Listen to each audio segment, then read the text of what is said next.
Sprinkle in blinding speed and heavy traffic. Spectacular crashes. And then in absolutely perfect weather, add the people, the parties, the performers. Set the timer for great results, and you have today the 1989 Nissan Miami Grand Prix.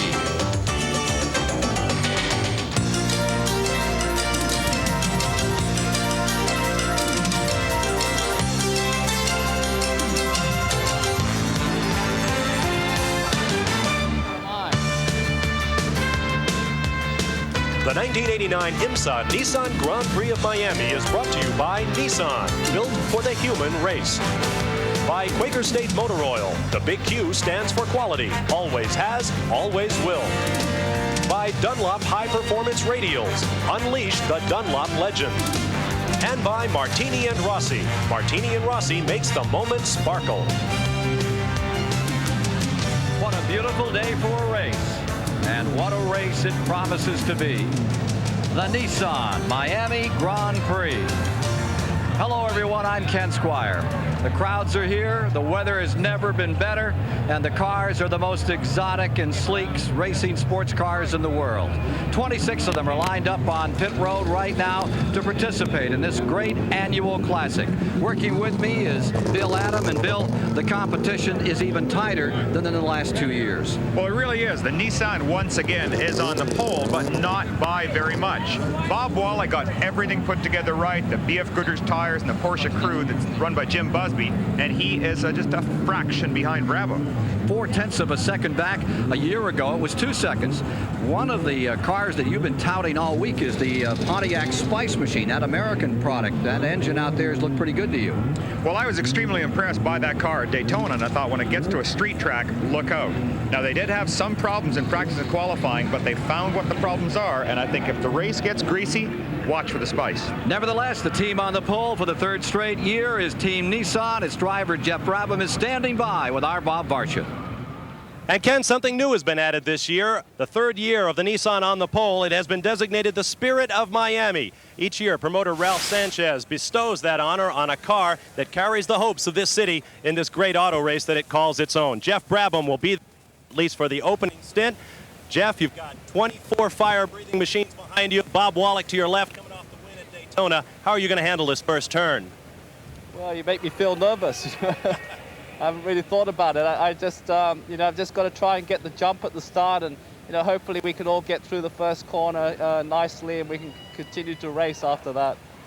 Best of luck. Geoff Brabham, who won a record 8 straight races in 1988, 9 altogether. It's an all-champion front row. Back in 1985, in one of the early Grand Prix here in Miami, the winner was Bob Wallach, who took a Porsche to victory. He's chatting right now with his crew chief, Mike Colucci. Mike, if I could get a quick word with Bob. Bob, you won this race a couple of years ago. How important is this first turn going to be with Brabham right there to your right? Well, I don't think it's, yeah, it is the first time. I'm sorry, it was Brabham alongside, well, I know, his Brabham's son, it's just another race car driver. But Bob Wallach is not just another race car driver, and I think you'll learn today that Geoff Brabham is neither. 2 classes will compete. The other is the Camel Lights, the smaller prototype cars, and Tom Blackaller joins our broadcast crew. He's standing by with the Lights pole sitter. Thanks, Ken. The Camel Light class is the very, very competitive class in the GTP racing, and the fastest qualifier here is Brent O'Neill. These cars are lighter, but they're every bit as competitive as the GTP cars. I've raced these cars, and I can tell you these drivers are out for blood. Brent qualified on the pole 7/100ths of a second faster than the next car. Brent, that's very close. What are your thoughts this very instant? Thanks, Tom. Well, we're just trying to get the car ready to go out to the track here, and we got a few butterflies, and I think we'll do all right. I have to thank all my guys on the team and NCNB for helping me make all this possible, and I think we'll be all right in the race. Great. Well, that's a very close qualifying event, and I hope that you run away with it. Thanks a lot. Thanks, Tom. Okay, Tom Blackaller, hurry back to the booth. Chris Economaki, the editor-publisher of the National Speed Sport News, is with us today. Captain Economaki, where are you, Captain? It's Commodore today, my man. A Grand Prix is like a royal wedding cake, lavish and the product of a very special recipe. Cast of characters with strange sounding names, exotic low-to-the-ground cars with siren-sounding engines. A special venue near the water's best, and a crowd of beautiful people dotted with royalty and a few heads of state thrown in. And today this recipe will come to fruition with the running of the Miami Grand Prix, the starting flag for which will wave moments after these commercials.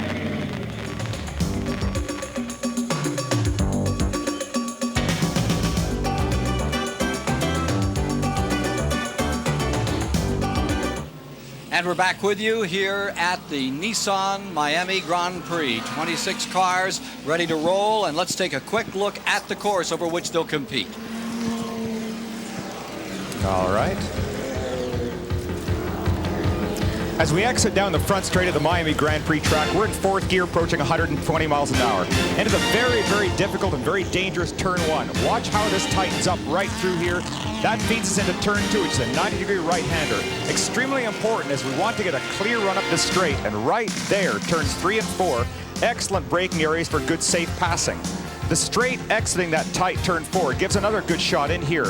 Little bit of a sweep to the right, over to the apex, back out as wide as we can, bend in for a second part here. Once again, we're setting up for a good spot to pass. This long straight that leads us back out towards Biscayne Bay is a good, safe area. Lots of room to get by other traffic, and here, really are straight on the track. Leads into a critical turn 10. Heavy, heavy braking here from 165 all the way down to 80, and then hard on the gas again.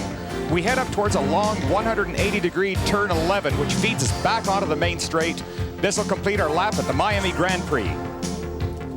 And here is how they'll start in the Miami Grand Prix. And they're in that second preliminary lap to the start right now. In the front position, of course, it is the Brabham car. Geoff Brabham will be on the point. Chip Robinson, his co-driver. Starting beside him in the next position back will be this car. They both carry our onboard cameras, John Andretti and Bob Wolick. Then in row number 2, you have Davy Jones of the United States and Jan Lammers in the Jaguar, number 60, that is qualified third. And outside of that row, it is Ludwig and Weaver in the number 86 car. Taking a look at the rest of the starting field as they come down, Price Cobb, last year's winner, is in row 3 with John Nielsen in the Jaguar, Albert Neon from Miami, and Klein. The outside of that row, in the onboard camera, you're looking at pictures as they come down live through this section of the course. Row 4, Costos Los and that Pontiac, Cord and Olson in the number 98 from the Dan Gurney stables at Toyota. Row 5, as we get set for a start, Shelton and Derek Bell in a Porsche 962, and Willie T. Ribbs in the second Toyota. There's row 6, field getting set for a start.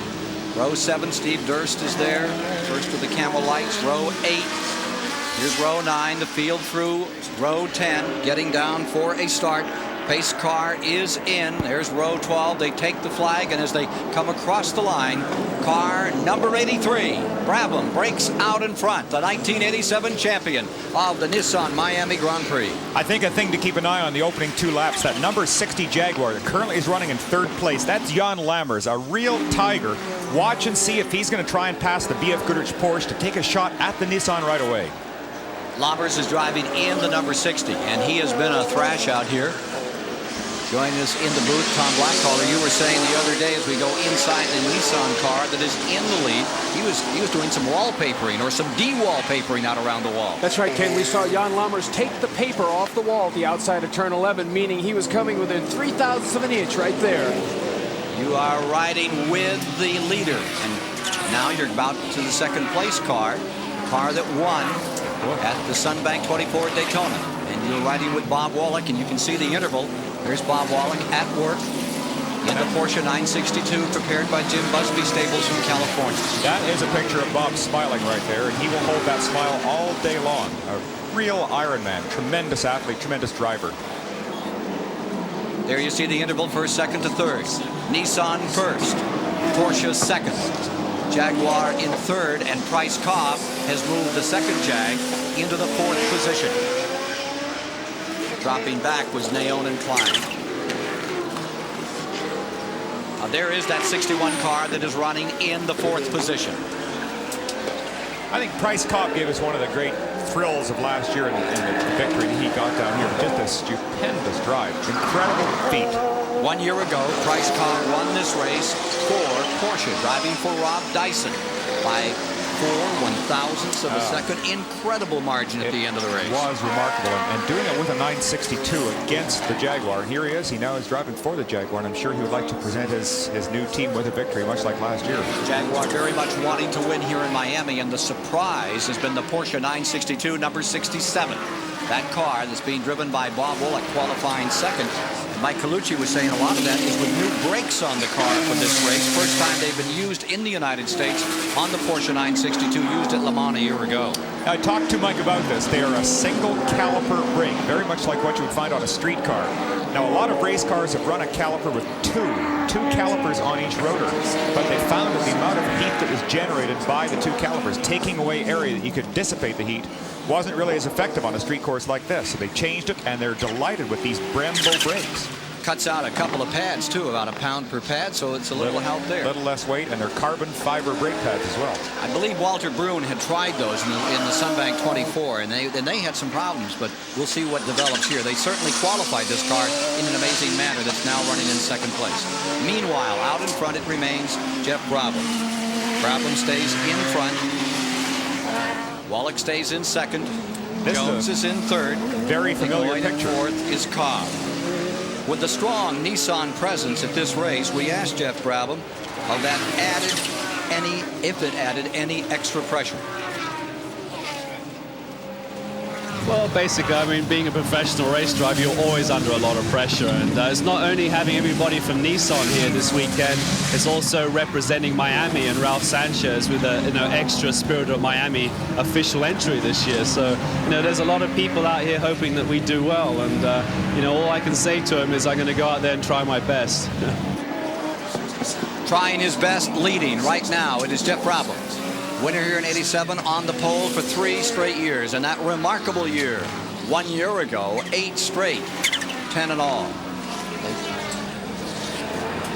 Fellas, running in hot pursuit of this man, Geoff Brabham, right now is Bob Wollek, and it's very pertinent, I think, to bring up the issue of physical fitness in this race. Back in 1985, when Bob Wollek won, he drove 2¼ hours of a 3-hour race in temperatures about as high as they are today in the mid-80s. And I can tell you, down here on pit road, it's a lot hotter than that, certainly even hotter still on the racetrack.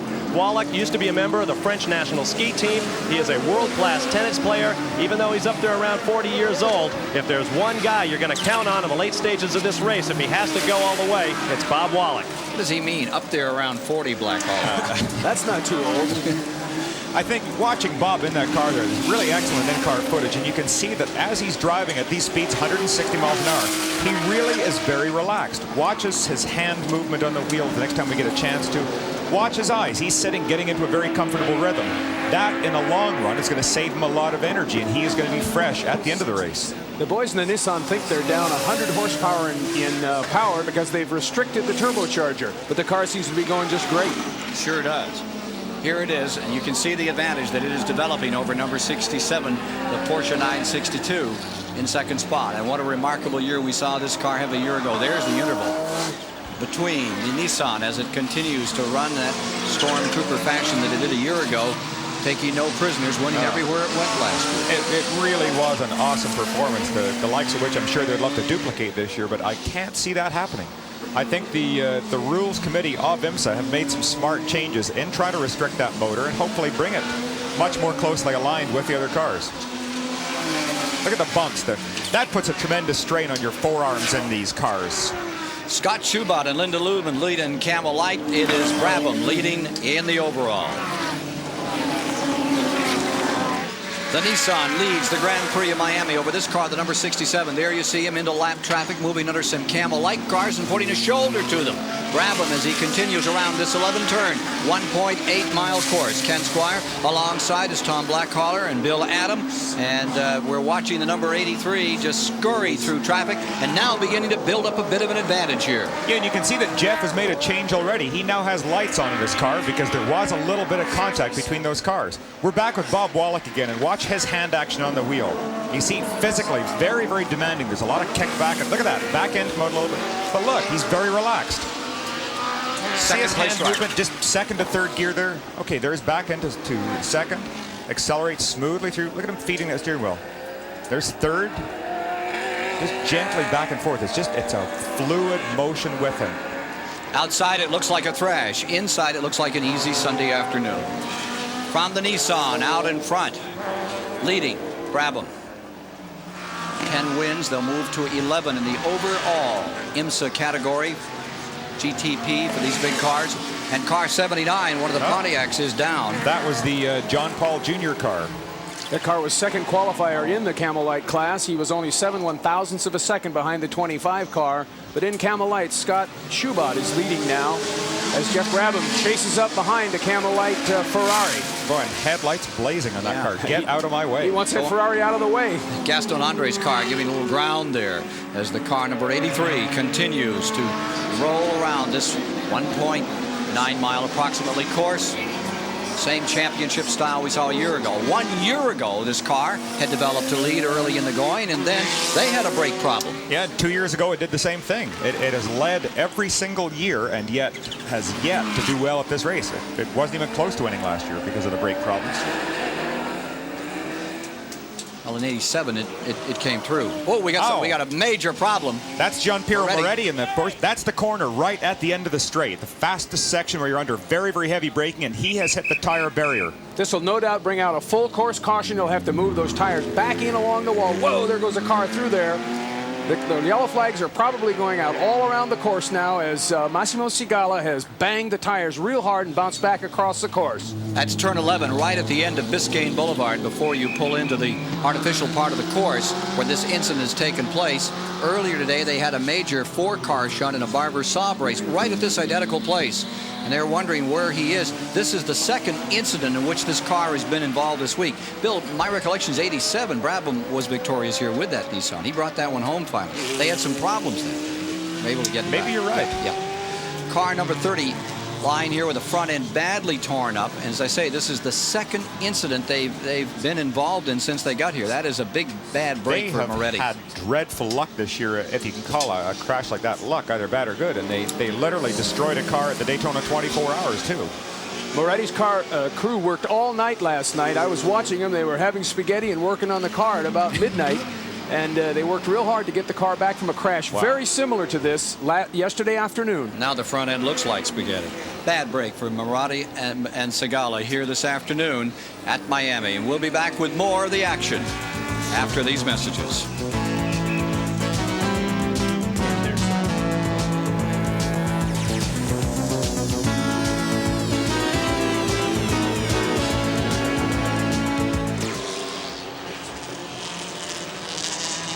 Under caution in the early going of the Nissan Grand Prix of Miami after Gianpiero Moretti of Milan, Italy has crashed his Porsche 962 severely.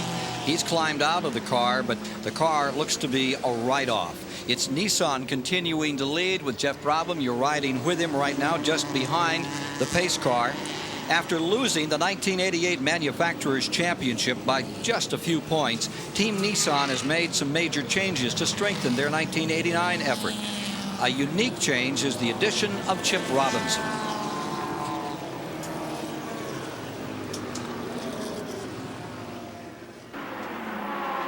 In 1988, Nissan driver Geoff Brabham won the Camel GT Championship, but the company came up 1 point short of Porsche's total for the IMSA GTP Manufacturers' Crown.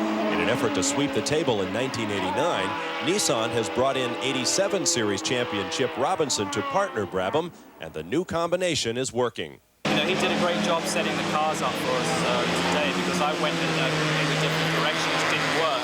And we changed it for qualifying and went back to Chip's setup, and it would really transform the car. So, you know, if anything, pole today was attributed as much to him. Robinson's relationship with his new team has renewed his enthusiasm and excitement for racing. I didn't have a very good year last year. You know, all the events that went on, it was a pretty difficult year for me, and I'm just really optimistic about this season and getting on with this team. They're a great bunch of guys, and they're a lot of fun to work with, and they work hard and they try hard, and it's great to be in a team that's got that kind of attitude. Brabham also faces the new year with confidence After all, in 1988, he wasn't supposed to win anything. Instead, he took 9 races and the championship. Really, as far as I'm concerned, the slate's wiped clean, and this is a new season, you know. And we've got different competition to deal with that we didn't have last year. Different rules really to abide by. So, you know, we're very happy that we're on the pole. It proves that we're going to be competitive this year, and you know, hopefully we'll see what happens as the year unfolds. What has happened thus far is they've dominated this race until we came to caution when Moretti's Porsche 962 crashed and is now being taken off the track. We've been under caution here for several minutes while they work that 962 back off the race course. Let's go to Chris Economaki. I'm with Chip Robinson, the former IMSA champion, teammate to Geoff Brabham. He's found a shady spot behind the pit to sit and take it easy on this searingly hot day. Drivers in these cars really have a tough job. Chip, you can see Chip's uniform. It's quilted, it's very heavy, and it's extremely hot. Chip, what's it like when you get all heated up in one of these things on a day like this at the wheel? Well, it's pretty uncomfortable, and that's one of the reasons why we wear the cool suit, which you see underneath. And you know, we get out of the car, it is sopping wet. It probably weighs 5-6 pounds more than when we started. It's actually very heavy. What happens to your ability to take on tough situations when you're so hot and so fatigued? Well, clearly, the hotter you are, the harder it is to make good, clean decisions. And that's one of the reasons why they've started using cool suits. It keeps the driver fresher and able to make the right decisions late in the race. Historically, cool suits tend not to be 100%. Have you ever had one go bad, and does that worry you? Yeah, I've had them go bad, but I think twice I've had a problem, and it's you know, it's a real strain when they do, but the benefit to them when they're working properly is so great that it's worth, in my opinion, taking the chance. It doesn't happen that often anymore. Okay, now what's the story today, Chip? Jeff is out there, it's under the yellow. What's your role going to be and when?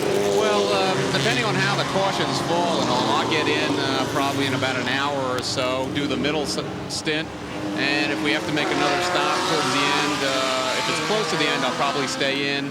You know, the problem with this race is that so much depends on the cautions and where they fall that we sort of had an initial plan. Jeff would start, I'd do the middle, and he'd do the finish. But that can change drastically by the time we get halfway through the race. Keep cool, Chip. Thanks. Back to you, Ken. Tom Blackcollar, that's what you need on one of those twin-hull boats out here when you race in Miami. Chip's comments remind me of what people ask me all the time about sailboat racing and car racing. What is it that's similar and different about them? Chip's comment about making clean decisions, I think, is the most important thing in car racing. You have to make clean decisions all the time. We're just about a lap away from a restart. Bill Adam? Again, we have to watch for cold tires. These fellows, you can see they're wiggling around the track, trying to keep a little bit of tire temperature up. Here, just watch and see what Jeff's doing, just turning back and forth across the track, partly to keep tire temperature up to where the optimum range is, also to get rid of any debris he may have picked up. On board the Nissan car now with the BFG car. The Busby racing car carrying the Miller colors, and there you see Bob Woollick at the controls. Remember that Brabham is in first, Wallach is in second, the Jaguar of Jones and Lammers is running third, the Jaguar of Price Cobb is in fourth, Klaus Ludwig is now in fifth, sixth is Albert Naon and Jeff Klein in the Pontiac, seventh is the Dan Gurney car, the Toyota, Corden Olson.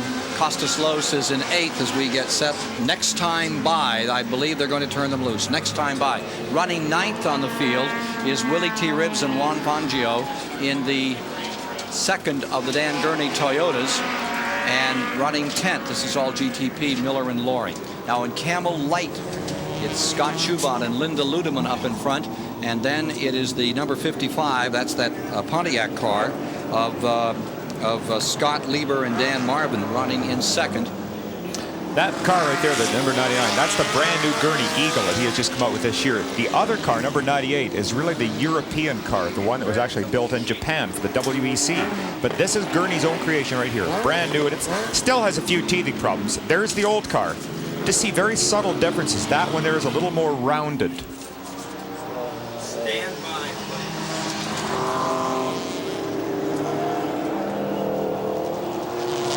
Here's the field continuing. It's sorted out here at Miami, getting ready on a restart. NCAA Basketball Championship, Southern Conference. That's coming up 7:30 Eastern tonight here on ESPN. Still in a caution condition.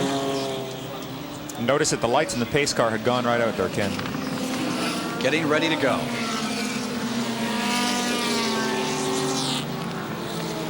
Yeah, a little more vigorous wiggling of the wheels. Very interesting. Just look at the view through Brabham's windshield. Crystal clear. That's so important as the race goes on, and this is an added value that Brabham has here. Not having to follow traffic, his windshield stays cleaner for that much longer. The pace car goes off. Pulling for third. Geoff Brabham ready to take us back to the line. He'll go right to the wall. Out of turn 11. Into turn 1. Watch this. See how wide it is here? And all of a sudden he's fighting it. Tires are a little bit cold. Car's starting to get loose on him. Turn 2. Short again. Just that little wiggle under hard acceleration. The car is breaking traction. Tires are not up to optimum temperature. Into 4.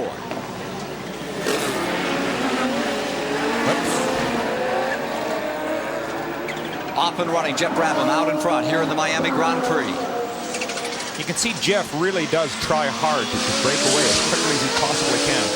Watch the Jags again. Look at this. You see Wallach trying to gain some ground back after that wonderful start by Geoff Brabham. Bob seemed to pick up a little going in and let the Nissan pull away. Tremendous horsepower to that turbocharged 6-cylinder. There are the Jaguars running in third and fourth. Lombers in the number 60. Price Cobb in the number 61. The Jags seem to be running a very well-paced race. They're just hanging in there. They're close enough that they can pounce when the time is right. And it looks like they're going to make a race out of it, Ken. Out Biscayne Boulevard at over 120. Here they are back up into turn 11. Headed for the start-finish line another time for the most massive crowd I've ever seen here in Miami for a race. Tremendous crowd. You know, something else we can mention here, too, is that not only do we have a mark battle of Nissan leading, Porsche second, Jaguar third, we have a great tire war. The leading car has Goodyears. The Porsche of Busby Stable is on BF Goodrich tires, and the third place car, the Jaguar, is on English Dunlops. They bring hundreds of these Dunlops over themselves. They're not even serviced by Dunlop of America. Last lap, 11-turn course, 90-mile-an-hour average, 20.87 miles the distance covered. Here's Chris Economy. Here's John Andretti, the winner at Daytona, sitting here in his undershirt. Johnny, you as cool as you're looking. I'm not talking about the temperature.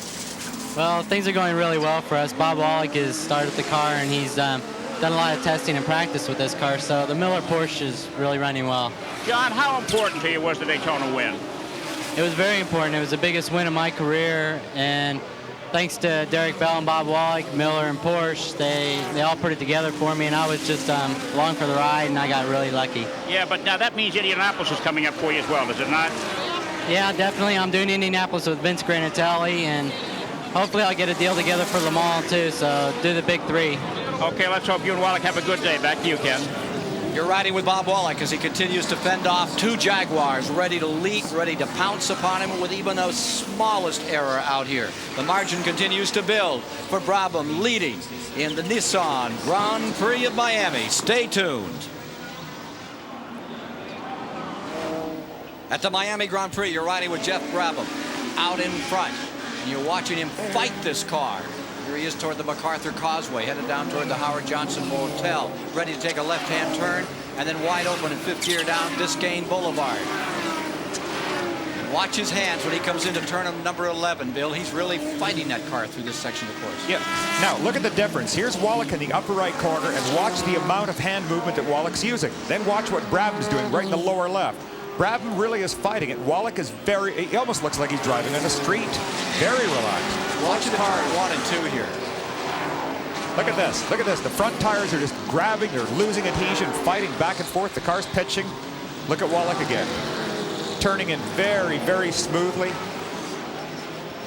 Just beautiful. Just about a half-second back is the picture from the Wallach car, the upper right-hand part of your screen. Remember that the Nissan is in front right here. Number 83, Brabham, comparison of the 2 cars, the Porsche 962 in second. Wish you were out there today, Black Collar. I know Adam does. Oh, I sure do. I'd rather be driving Wallach's car than the Nissan. Looks like Geoff Brabham's working real hard. If he works that hard, he's going to burn up his tires, so maybe Wallach will have a race with him. See, he wants the easy car. Older people are that way. Let's go to Chris Economaki. Bye. Chris? Yeah? Okay, we're here with Willie T. Ribbs, a standout performer in sedan racing over the years, but now, Willie, you've moved into the big time. How tough is it to make that kind of a transition from a stock car to a prototype? Well, Chris, one of the toughest things you know, you got a new car you're racing, but we have a brand new race car, period. No other car in racing's like it. So not only you're learning a new car and a new championship, but you know, there's so many new elements, and it's hurting us right now because there's a new design in the car is having a front end problem. It's pushing very bad. There's not much grip in the front end. So we're really off the pace, and we're going to try to adjust it during the pit stop and see what happens. Willie, in your career, you've been a controversial guy in the headline fights and so forth. What about that side of Willie Ribbs? Is that behind you? We're going to see more of that. Well, you know, I think that's all part of every sportsman's career. You're going to have, you know, with intense competition, you're going to have a fair amount of controversy, especially if you're a leader. So, you know, that's the way it is. You know, you don't plan on it. You know. Okay, well, have a good day. Back to you, Ken. That's a great battle for ninth. You see the number 64. That's David Loring, who's such an excellent driver, right behind Fangio, Willie Ribbs' teammate. And that is the battle for ninth place, a little further back in the field. The new Toyota, and right with it comes Fangio in the number 64. No, I think Fangio is driving the Toyota right now. Correct. Fangio's in the 99 and Loring's in the 64. Right. That's a new car too, as well. That Spice chassis, the number 64, and Chevy in fact, powered. The Chevy powered Spice. It's running a 5.5 liter V8, which is about 330 cubic inches, and they in turn run about 1,900 pounds weight. Great many variances in the race. Where the Porsche here, we may have a shot. No, the Toyota's got a lot of smoke down the straight, and that thing has power. Fangio is so excited about getting this opportunity with Gurney to drive the prototype. He sees this as an opportunity for his future. What a team. A couple of years ago, we saw him here in Barbasol. We've seen him in GTU. Now getting an opportunity, courtesy of Dan Gurney, to really show his wares. And Argentina is excited about it as well, we understand. Down there, I'm sure name is magic for sure. I understand his uncle is also a viewer down there. I'll bet. Highlights he can get from these races. Brabham leading. That's the leader, first place. We were following the battle for ninth. Now you're back with the lead car, and that is Brabham. And I think Brabham is just about to come up, and there's the Jag. That's back. You can see a pretty fair distance at this point.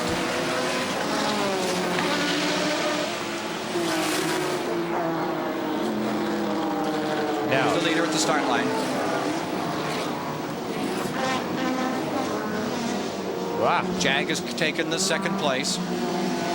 Number 60 has moved into second. Bomber's up to second. And Wallach has fallen to third. The Jag picking up one. Remember, the Jag lost by a fraction here just 1 year ago. One of those incredibly close finishes. Boy, and Wallach almost got hit there by the car of John Gunn. You can see the Jag is trying to get around the outside of the Gunn car right now. Now has to switch to the inside, and Gunn cuts him off again. Gunn had we got a major incident here. The 31 for the second straight day is in. That's the Gebhardt BMW. That's Gary Robinson, who's from. He came from Daytona Beach, I think. He's a fireman, and no, he's a policeman. I'm sorry, he's a policeman. I was talking to him earlier today, and this is a home-built car, and he's been running this car very, very hard. Hit the wall yesterday afternoon, and now he's done it again. It's an old BMW, and it doesn't feel well. No, I think it's the race started. Running a little rich right there.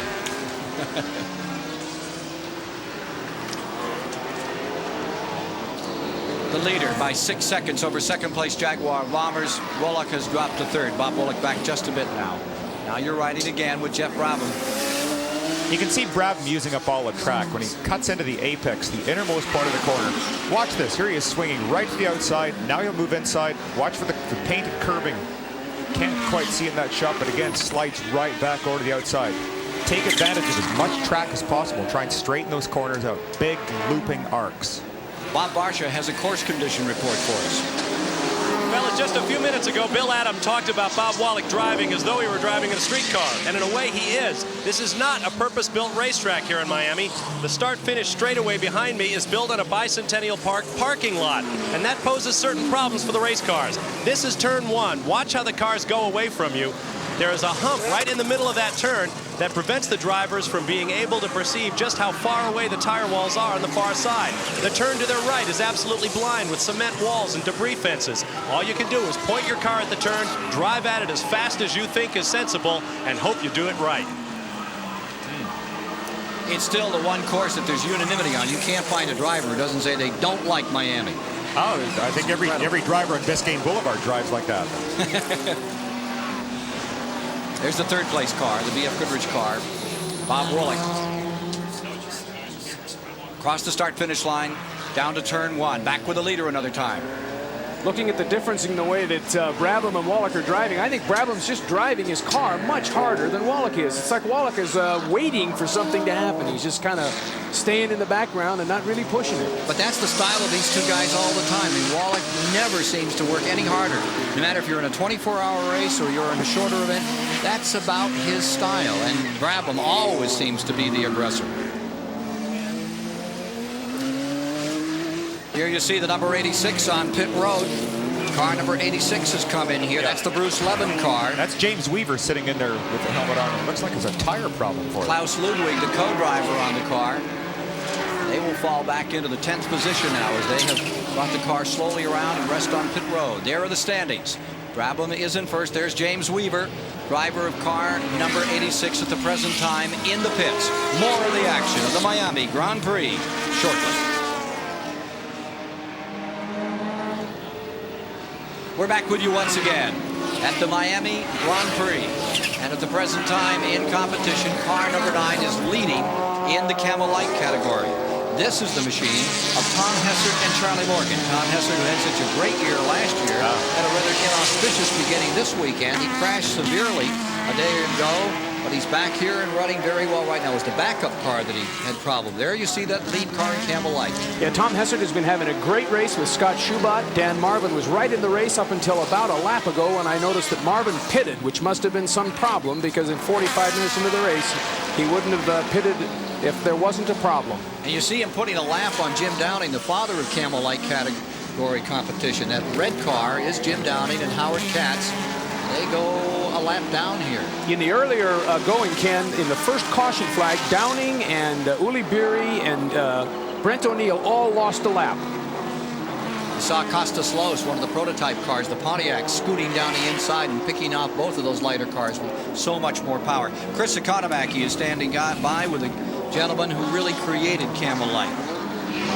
I'm with Jim Downing, a man who was perennial champion at Camel Light, and he's not a happy man. Jim, what's the story? Well, the same old thing happened. The pace car came out and split the Camel Light race in two. I was 100 yards behind the fourth place guy. Brabham passed me. The yellow flag came out, and the three other guys who were 100 yards ahead made a whole lap on us. Happens every single race. We get 1, 2, 3 laps behind for no reason at all. It ruins the race. How can this be corrected? It's easy. You just have a parallel line when you have the pace car. You run around two lines, and as the race get ready to start, the Camel Lights drop back in single file. You have a much better race. All the P cars start together up front. All the lights start together in the rear. It's an easy solution. Why don't they listen to you? I have no idea. I can't understand. We've been talking about it for 2 years now. I thought they'd agreed to give it a try, and they haven't done anything. It continues to mess the race up. Okay, Jim Downing, not a happy man, Ken. Can anybody give me a reason why that wouldn't work, why that wouldn't be effective? It would work, and they should do it. There's no question about it. Downing suffered tremendously because of that stupid rule, and I agree 100% with him. Here's the 99 car, the Toyota, in the pits. And to elaborate further on that, the pace car picks up the lead GTP car, but they don't necessarily care about what happens in the light class. So the light class got split up. They lost a lap, as I mentioned, and Downing is essentially out of the race. Downing and Brent O'Neill, and it's really too bad. A lot of it's not paranoia. I mean, it's real. They feel like the little guys out there, and they put on such a good program, and they give these guys something to work on all the time. In these tight courses, you really have to think about those light cars. First to second is now 10 seconds. Now, this is an interesting view here. We're in the BF Goodrich Porsche, and that's the Jaguar right ahead of us. In fact, it looks like the right rear corner of the Jag is missing. It is missing. You can see his tire right there. That's the 60 Jag, and that's Jan Lammers. A little bit of his bodywork is missing. His corner isn't missing. That's if his corner was gone, he wouldn't be driving too well. But he's looks like he's given Wallach a good race. Really interesting comparing the braking powers of the two cars and the acceleration out of the corner. Now remember, the Jag is a 6-liter V12, a fuel-injected V12. The car that we're in with the camera right now is less than 3 liters, turbocharged 6-cylinder. Might add, it's heavily turbo-restricted turbocharged. That's correct. The higher the revs, the more it gets strangled. Jan Lammers in car number 60, currently being shown in second place, the 67 right behind it, giving us those pictures. We asked Jan Lammers if there was an aspect of that Jaguar that gives them an advantage, any advantage over Nissan. I don't think so. The Nissan's got an incredible torque. They have that electronic wastegate and they have the turbo, so they'll be coming off the corners quicker. That's where we lose a bit. Our handling of the car is very good. We've got a very swift, maneuverable car. So the quick change of direct corners and the long straights are very good for us. But there's no long straight here. There's no change of direction corners here. So we probably have to work very, very hard to beat the Nissan here. The Nissan has the advantage by 10 seconds over the scrap for second position. There you see Lammers, and you see him from the third place car being driven by Bob Woolek in the Porsche 962 BF Goodrich car that won the Sunbank 24 at Daytona. Back to the leader. Lights on, just using anything he can to indicate to other cars around him, let get caught in their mirrors in any way. He wants to come through, as he's doing right now, pulling up to put a lap on Tom Sheldon and Derek Bell's car. Derek not particularly happy about being in that car. I think he's delighted he got a ride. This is the last time we'll see that car, but he'd really hoped for something stronger. Derek is very pleased to be driving today, and in fact, the car that he will be in, the Shelton Ferrari-sponsored Porsche, is the car that won this race last year. That was the car that Price Cobb drove, and now it's got that wild yellow paint job. But Derek was upset, of course. He understands the reasoning behind it, that John Andretti and Bob Woolek are together. But it's like anyone. You don't like to be out of a race car watching. You like to be in there playing. The car that problem with the, excuse me, John. Problem with the Toyota. Let's go down and find out the story.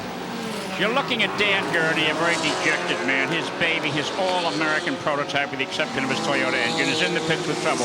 A cracked blower duct. Earlier, the front end wasn't holding. It was understeering or pushing. These are the developmental problems co-driver Willie T. Ribbs talked about earlier when you have a new car. Little things crop up, and you can see the disappointment on Dan Gurney's face as he looks over the front of the car, holding onto the hood panel, hoping that it can get back out on the racetrack.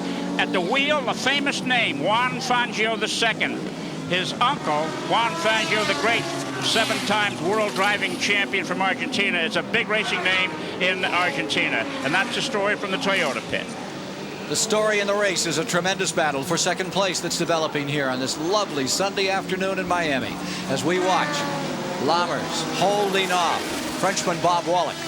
Boy, he is really tigering on it. You saw Lammers just do a nice little bit of goaltending there. He went down the middle of the road and left Woolek enough room at the outside that he could look and see the concrete wall, but not nearly enough to get a shot at it. Turn 11, back to turn 1. Watch Woolek try and set him up out of this corner if he can pop. No, he's not close enough. The next area that he comes to is an excellent spot for braking maneuvers and out-braking. Like right here, you can sometimes slot inside. Turn 4. You'll notice how smoothly Bob Woolek is still driving, even though he's having one hell of a race. He's just driving smooth, smooth, smooth. It's a nice rhythm. Very, very good. It's like he can't be forced into making an error. So my guess is he's going to pressure the Jag into trying to have the Jag make a mistake, and he just holds his pace and keep going. Turn 8. Short straightaway here, good for 120 miles per hour. Look at this. Woolek is on the boost early. He was really on that power early, and he may take a shot at passing him down here. Now, I don't know. He must have just missed a gear there because suddenly he lost a car length. Biscayne Boulevard. Now, the Jag went straight through right there. Look at this. Clear track ahead of him. The Jag went past his braking point and has gone straight through at the end of Biscayne. There he is. Lammers making an error at the end of Biscayne Boulevard, one of the fastest places on the track. Very interesting. The smoothness of Woolek beat Lammers. Lammers is usually so smooth. He's so quick and he's so fast, and you don't usually see an error out of him like that. And that was an error. Yes, it was an error. Now, I think Woolek just filled up his mirrors one too often, and Lammers was maybe watching for him to make an out-braking maneuver, went past his own braking markers, and made a decision to go straight through rather than even attempting the corner. Woolek always has that gentle smile. You can even see it in the car. And it's just like, I'll wait. Now, I'll get you yet. Here's a replay on. Look at the line that Lammers on. See the back of the car starting to slide? He's way too deep. And Woolek just turns the corner and goodbye. Goodbye. Good night, nurse. Lammers was passing David Loring, and he tried to come back to the right to make his left turn, and he made one too many wiggles with the car. With the leader now. Lapping traffic. Camel Lights category. Geoff Brabham. Just so critical too. Look at the windshield on the Nissan. It is still untouched. No rubber marks on it, no oil. You can still see very, very clearly exactly what's out there. And it makes it very difficult. As the sun gets lower and lower, and with all this concrete wall around, very easy to almost get lost on a track like this. You can't pick out your braking points and your turn-in points. Lapping Jim Miller, David Loring's car. Giving room. Saw the car that's running in 8th place being lapped by Geoff Brabham of Australia as he continues to dominate the Miami Grand Prix.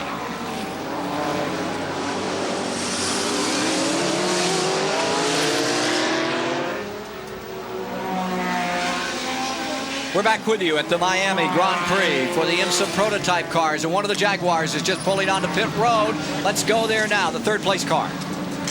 Okay, Chris Economaki down here, and number 61 is in. The driver's staying at the wheel. We thought perhaps he might be getting out.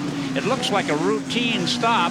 We had spoken with Tony Dow, the team leader, who said that one of the cars got pushed into the wall by another competitor. We thought that that might be the car coming in, but this is nothing more than routine here, and it's calm, cool, and very collected as he starts to go back on the raceway. Back to you, Ken. There you see it, 27.5 seconds, and the Jag is away. Looks like the number 10 car of Neon has moved up. Ford and Olsen and Costos Los have moved to 5th and 6th. And now the Price Cobb, number 61, is in 7th position. See, you have to watch those Spice race cars. They're coming up, Ken. Yes, they are. Costos Los is making a very good run. There was a story this morning just prior to the race that they might have dropped a rod and they might even bring the car out. Yeah, I heard that. I'm glad to see that it was just a false story. Costos Los car is about 400 pounds lighter than the Nissan car, and as the race wears on, that might mean that it's easier on its tires and easier on its brakes and could come on at the end. Yeah, I expect it will be. That car was just so impressive at Daytona, as I say, that on the infield section, where horsepower really wasn't used, it was 3/4 of a second faster than the Nissan in qualifying. Really impressive. Well, here's the car that's moved into 3rd place in the standings overall for wins in IMSA in the prototype section with 10.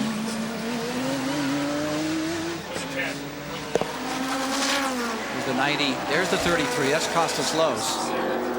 That's the Greek driver in that Pontiac car, and the 98 car, I believe, is just in front of him. Yep, there's his other teammate, the Balado Tire Spice, and then the Toyota should be following right there in the picture. Pretty good scratch. The number 10 car is 4th. That's correct. Jeff Klein and Albert Neon. You see the 10 car, or the 33 car. There's the 98, that is the Cord Olsen machine from the Dan Gurney stables. Toyota car that is now being shown 5th overall in the field. Camel Light category is being led by Hessert and Morgan, with Schubert and Lindemann in 2nd. You know, it's fun. We not only have battles in between different manufacturers and tire wars, we can almost get into condo wars. We have Oceania sponsoring this one. We have Marriott on the Nissan. We have Sheraton on different cars. Battle for 5th. 98 is in 5th. Chris Cord currently at the controls. Costos Los in the 33 challenging. Very close, too. And just in front of them, you see Albert Neon in the 10. Interestingly enough, the Luke-sponsored Gebhardt car is back in the race, Ken. He's the one we saw smack the wall here about 4 laps ago, and they drug him off and thought that would be the end of him. He's back in the race. It's an old war horse, isn't it? That car's been around a few years. It has been around a long time. There's the 33, and they're reporting Bob Earl as the driver. It was Costos Los still in the car. Bob Earl, who gave it a valiant effort last year, and they went through engines like popcorn. It didn't work out. It was really, yeah. 6 engines, one week in a Watkins plant. Terribly frustrating year for them. And we saw this car debut here last year. I think the Miami Grand Prix was its first ever race, and did have a motor problem. Now, they subsequently changed engine builders, and they're using Ed Pink to build their 5-liter Pontiacs. Now, an old drag race man, and if Daytona was any indication, they have a really great program. Of course, Ed's built some pretty good Porsche 962 power plants, too, over the years. Ah, he has. Yeah, with Busby's team last year, that was impressive. The Toyota's making a good show here against these 2 Spice Pontiac cars. Isn't it, Tommy? He's running 5th. It's good accounting for himself thus far. It's a car that's still being worked out in the shakeout category. Here's the Nissan in front, Geoff Brabham.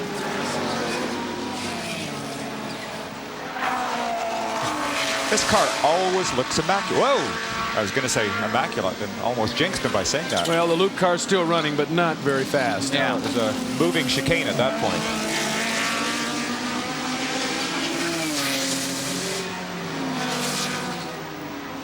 Such an impressive chassis that never looks out of control. And it's only when you get inside you can actually see how hard the driver really has to work. But it does seem to dart. I mean, you notice it here, and it seems that like it has so much power, it vibrates with it, and it always looks like a handful. Yes. Geoff does deserve a great deal of credit, but the car certainly is just a wonderful piece of engineering. It's a good combination. It is. It'll be interesting to see what happens when Chip Robinson steps in. You know, John Morton, the co-driver, now is the co-driver on the Nissan 300 that we saw come out here earlier today. And just to update you on what happened here in Miami, Pete Halsner brought one of the Roush Mercury's home, and the new Nissan for GTO competition had trouble at the outset, right on the grid, and they had to change some ignition parts, and it cost them several laps, so they were really just out here getting the feel of the car for Steve Millen, the New Zealand racer. But in GTO at Miami today, Halsmer comes home. That's 2 in a row for him, for he won in the GTO category at the Sunbank 24. Staying with the Nissan and giving you a real sense of this 1.87-mile course is only Geoff Brabham can. Given the tradition of Miami's sponsorship, we asked Geoff if he had any reservations. As you know, having that Spirit of Miami on your car is like being on the cover of Sports Illustrated. If he had any reservations when told Nissan would be the Spirit of Miami entry. Well, no, I mean, I do.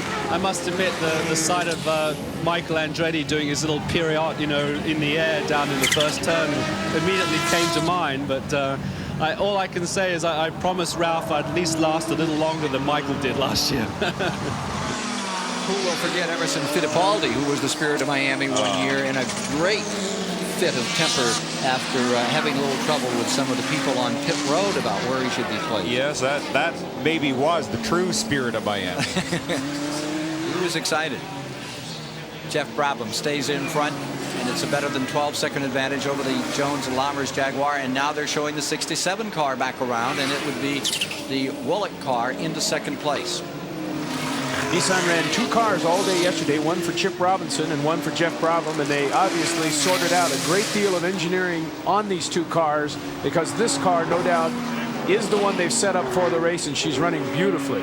There was a story, Tom, that they were bringing both cars onto the grid this morning, and they had, just in case anything like an ignition problem happened, that they could score points in this race. But Kaz Kastner was saying this morning around 7 o'clock that there was really only the intention of running one car. But they were really covering themselves very carefully.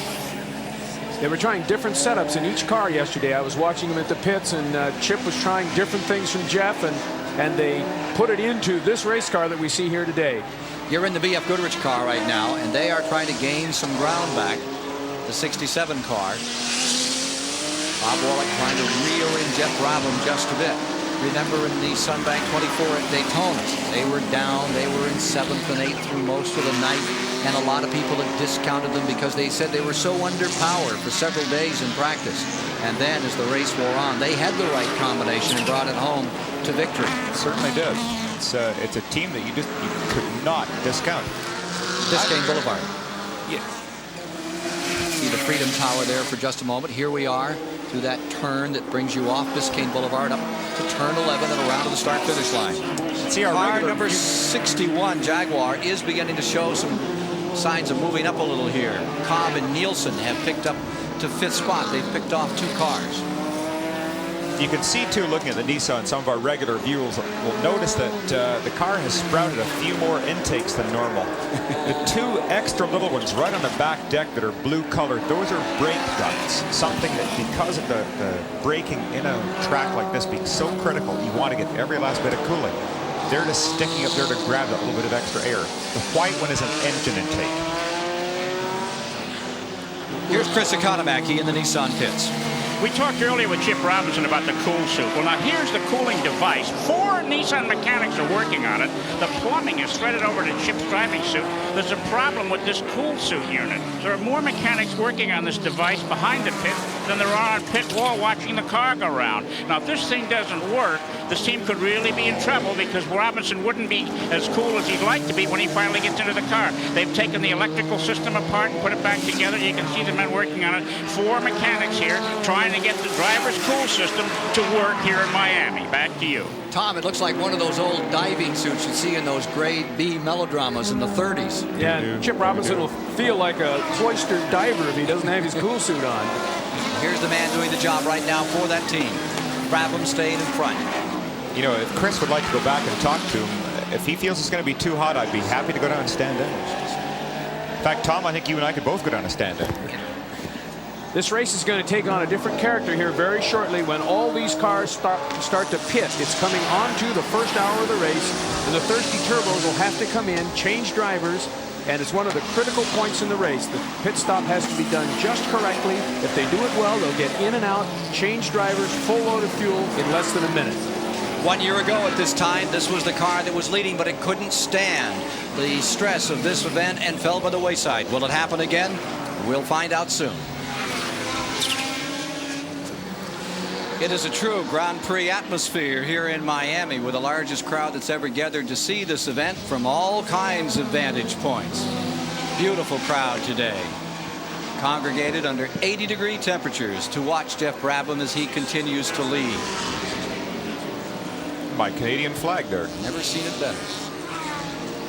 It remains Brabham in front, but his interval has been cut to 3 2/10 of a second.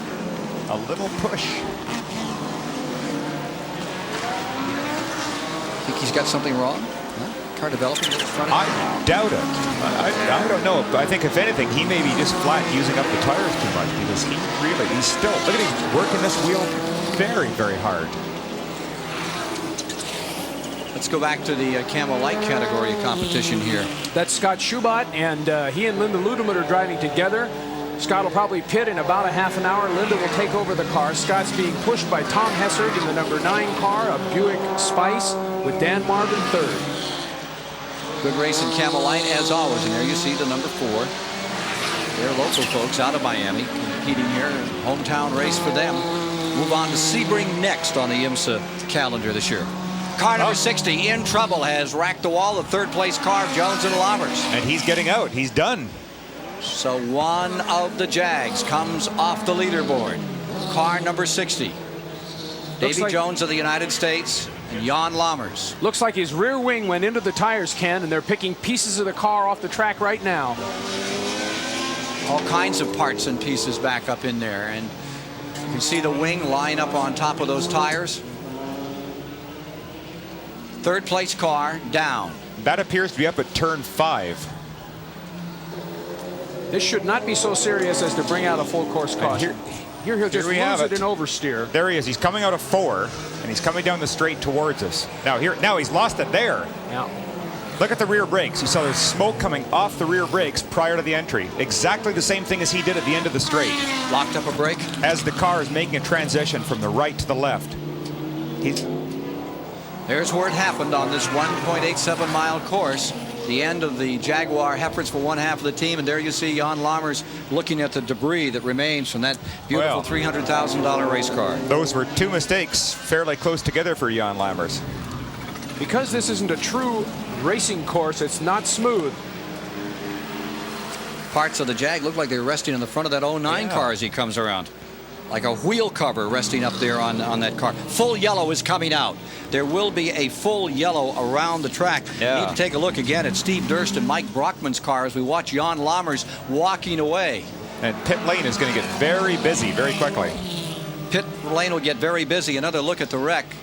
Again, now, here he is. He's exiting this long, fast turn 4. He's under very, very hard power at this point. And he wants to make a gentle transition from the left side of the screen. But look, back He's there, already touched the wall. brakes are already on, and he slams the wall in that direction. Jan Lammers is too good a driver. I can't believe he'd make 2 errors like that unless there wasn't a braking problem on the car. Well, these cars do have an option of being able to change the brakes. There's a dial inside the dashboard, and you can go front to rear. Nissan is in the pits. Let's go to pit road. Chris Economaki. All right, down here, the driver, Geoff Brabham, has gotten out of the car. Chip Robinson, with all of his plumbing, has gotten in. Brabham is helping him cinch up. This stop has been scheduled earlier than planned because of the yellow flag on the track. And when Brabham walks over here, well, we're going to have a chance to say hello. This is a pit stop, I'll tell you. Under 30 seconds, but then the car stalls, and he kicks it right back in gear. Here comes Geoff Brabham now. We're going to try and get a word with him here. See if we can't follow him around. Geoff looks pretty cool. You're nice and dry, Geoff. We expect you to be dripping with perspiration. We'll wait for him to get his helmet off here. Get a word with him. Quick stop. Less than 30 seconds. Oh, yeah, but you are sweaty, huh? How's it been for you? Well, it's a really tough race. Bob Wallach's driving really well. That car's working well, and I felt like my tires were going off a little bit at the end, so I was really thankful that the yellow came out, but we're just running as fast as we can go. That's all. What you see is all there is. The interval between you and the second place car was shortening up there. Was that because of the tires? I don't know. I think so. I'm not sure. I didn't get it's so hard to really know when you get a clear lap or not that lap, you know, and sometimes you forget. So, you know, it just could have been traffic, but he can run just as fast as I can right now, I think. What's the shape of the track, Geoff? Well, it's pretty slippery. You've really got to be on your toes, you know. And you know, this track's been like that all week, and it's kind of consistent. But when you're really driving hard, trying to win the race, you know, there's no forgiveness in the racetrack. Put it that way. Thanks a lot. Go get a rest, Geoff. Brabham out of the car for a while. Thank you. That's the man you have seen leading this race, dominating this far. There you see Jan Lammers walking away, looking at the debris left from his car, number 60 Jaguar, which has been eliminated and has brought out a full course caution. Back in a moment.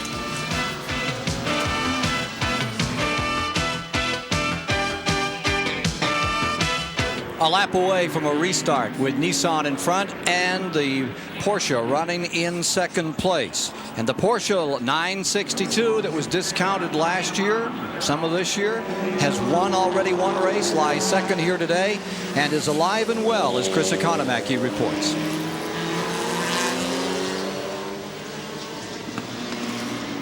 Racing driver wants the latest and best car available. He wants the sleekest aerodynamics, the latest suspension, the most powerful engine with the newest electronics. And if his car doesn't have all of these things, he's not a happy driver.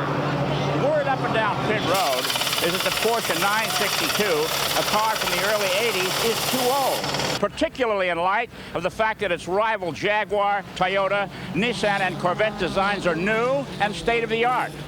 So what about these old Porsches? And how did one of these supposed antiques win the recent 24 Hours of Daytona, its 50th Camel GT victory in 5 years? Porsche closed down its 962 assembly line in 1986. And with one exception, every 962 here is a one-of-a-kind, handcrafted, home-built copy. Each reflects the original thinking of its builder, so no two are alike. Take this pair from the Miller BFG team. Even the untutored eye can see the difference in their shapes. Here in Miami, Porsche earned its third victory in 6 starts. A 500 average any baseball player would be proud to own. But if Porsche should add to that record with yet another victory here today, it will be in name only. For the car won't have come from a factory in Stuttgart, but rather from the workshop of a talented do-it-yourselfer. Thank you, Chris. Porsche looking for its 51st win here today. Here's Bob Barsham. I'm standing by with Mike Colucci, who's been a crew chief on some of those Porsche victories, most recently the Miller car at the 24 Hours of Daytona. Right now, he's got a driver, Bob Wallach, who stayed in the car while all the other leaders up and down pit road changed. Right now, Bob's not a happy man. Why is that, Mike? Well, Bob said the car was so good and the tires were performing so well, he didn't want us to take them off unless they were absolutely worn out. We made that change, so I guess that was the case. How's he doing physically? He's not getting out of the car. No, he's fine. He wanted to stay in and turn it over to John at the end. He thought it would be better to make up ground in the middle. Okay, thanks a lot. Good luck the rest of the way, Mike.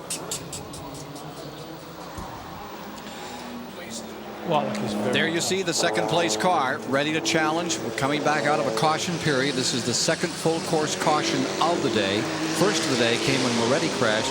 Second of the day has come with this Jaguar incident.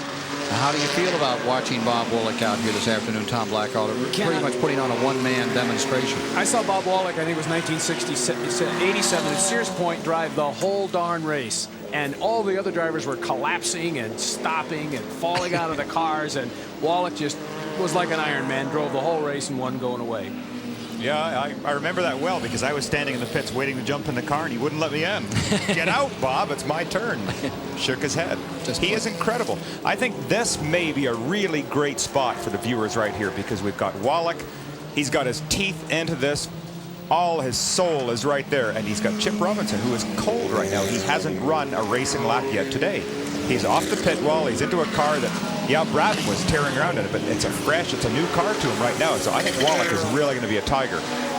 And Chip Robinson has a lot of things to account for from last year. He was saying before the race that the way things went for him last year, he thought that he really had to have a good finish. Well, to be totally honest, I was very surprised that Nissan made the choice of putting Robinson in with Brabham.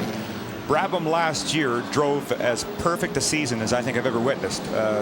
I only recall seeing him make 2 mistakes the entire year. They were both at Del Mar at season end when he spun on cold tires at the drop of a green flag, and then that crash when he just got into the slipstream of the 86 Bayside car.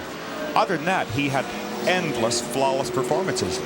Chip, by his own admission, over the last couple of years has had some real lapses of judgment which have destroyed a lot of race cars and have taken them out of winning positions quite a number of times. So he does have a lot of pressure on him. Let's see what develops here this afternoon as we get set on this restart.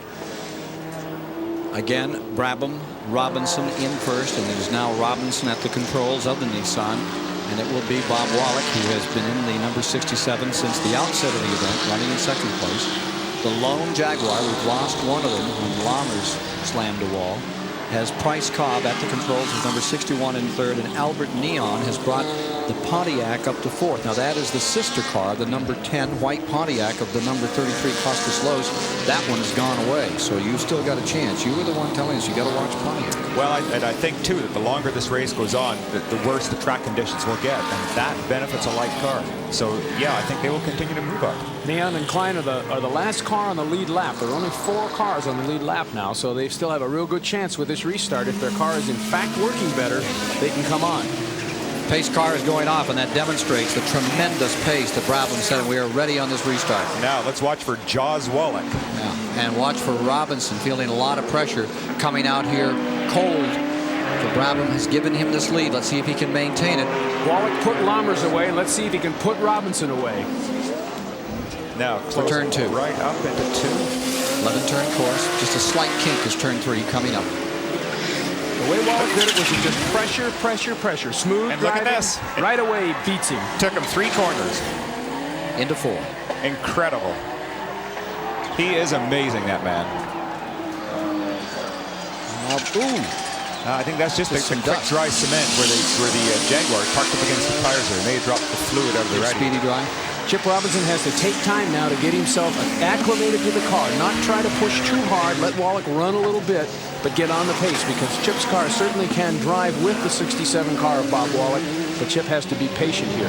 Yeah, this is a difficult point for someone like Chip, for any driver, not just Chip, to get into a car that you know is capable of leading and yet have someone pass you, to have the maturity to sit back and to play your own game, establish the rhythm, bump your speed up a little bit at a time. Don't try and follow someone else's speed. That's very difficult. That's what Chip has to do. The 2 leaders have pulled away, guys. They've just driven off. Price Cobb, the winner here a year ago, back in third. Price Cobb has some Cadillac cars in front of him. The Miller car really does look good this year. They've done very slight changes with adding green to it, and it's a spectacular looking car. I like that paint job much better. Fellas, after watching that pass and the issue of a new driver in a car being overtaken by a guy who's been in the race for an hour or so already, recall Sears Point last year when Geoff Brabham stayed in the car. Martin Brundle brought in the leading Jaguar, switched over to John Nielsen. Brabham ran him down and passed him just a few laps later and won his record 8th straight in the year. So there's really something to be said about having a guy in there, despite the problems it gives him physically, racing all this time by himself. 90-mile-an-hour average in the last lap as the Porsche goes out in front and draws away. Again, a look at that pass. And look at this, as the Nissan swings wide, Wallach just slots the car up the inside, straight line, very heavy braking, and then the Nissan can't turn back across because the Porsches are blocking it. Took the wind out of his sails, Blackhawk. Robinson got a little oversteer there coming out of that corner, but he controlled it, and now he's pacing along, and I would look for him to come right back up behind Wallach. Well, what Jim Downing was talking about keeping all of these prototypes together and keeping all the Camel Lights, is re-emphasized here in these pictures as you see that 3rd and 4th place car, in this case Price Cobb, out of the picture. Those two leaders getting away with that scramble of light cars and prototypes. If they put them all together, it'd be a cleaner shot for both categories. Yes, it's quite for sure that Price Cobb had to wade his way through a bunch of Camel Light cars, and the Camel Light cars don't like it any better than he does. Here's Wallach leading the race. Chip Robinson not letting him get away. Chip, it appears, is settling into a little bit of a groove now. Wallach established a fairly quick lead, but I think it's starting to stabilize a little bit.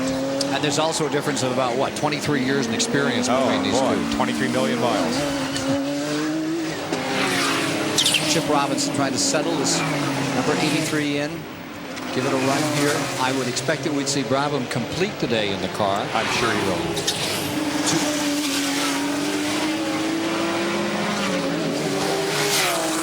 Well, Jim Busby really has developed a tremendous team. This is just such a force.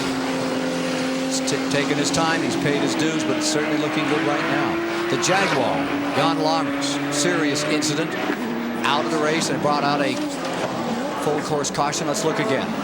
Here he is, just accelerates out of the corner using all the road right over and out of the picture. And as he reappears, watch the back end of the car. Watch the left rear wheel. Look at that trailer rubber. He started leaving it. In fact, perhaps something else locked up. Maybe the engine let go and suddenly locked. 2 laps before this, Lammers had slid off the course being hounded by Bob Wallach, so maybe something wrong with this car. Here's Chris.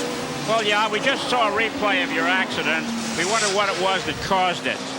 Well, I think it was the right rear locking up, but looking at it now on television, I just realized that probably I damaged the car in the right rear, which made an oil leak on the right rear tire. So the right rear locked up so suddenly that I couldn't do anything about it, but probably before I touched somebody, so it shouldn't have happened. What was the pressure from Wallach like?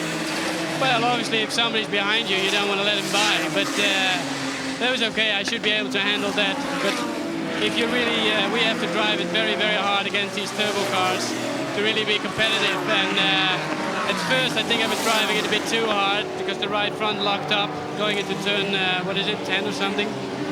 And then later on, I think my right rear oil cooler was probably leaking a bit on the right rear tire, which made it lock up. Okay, better luck at Sebring. Okay, that's Jan Lammers saying goodbye. Magnificent day in Miami for a Grand Prix. A lot of folks enjoying it. We'll be back with more in a moment.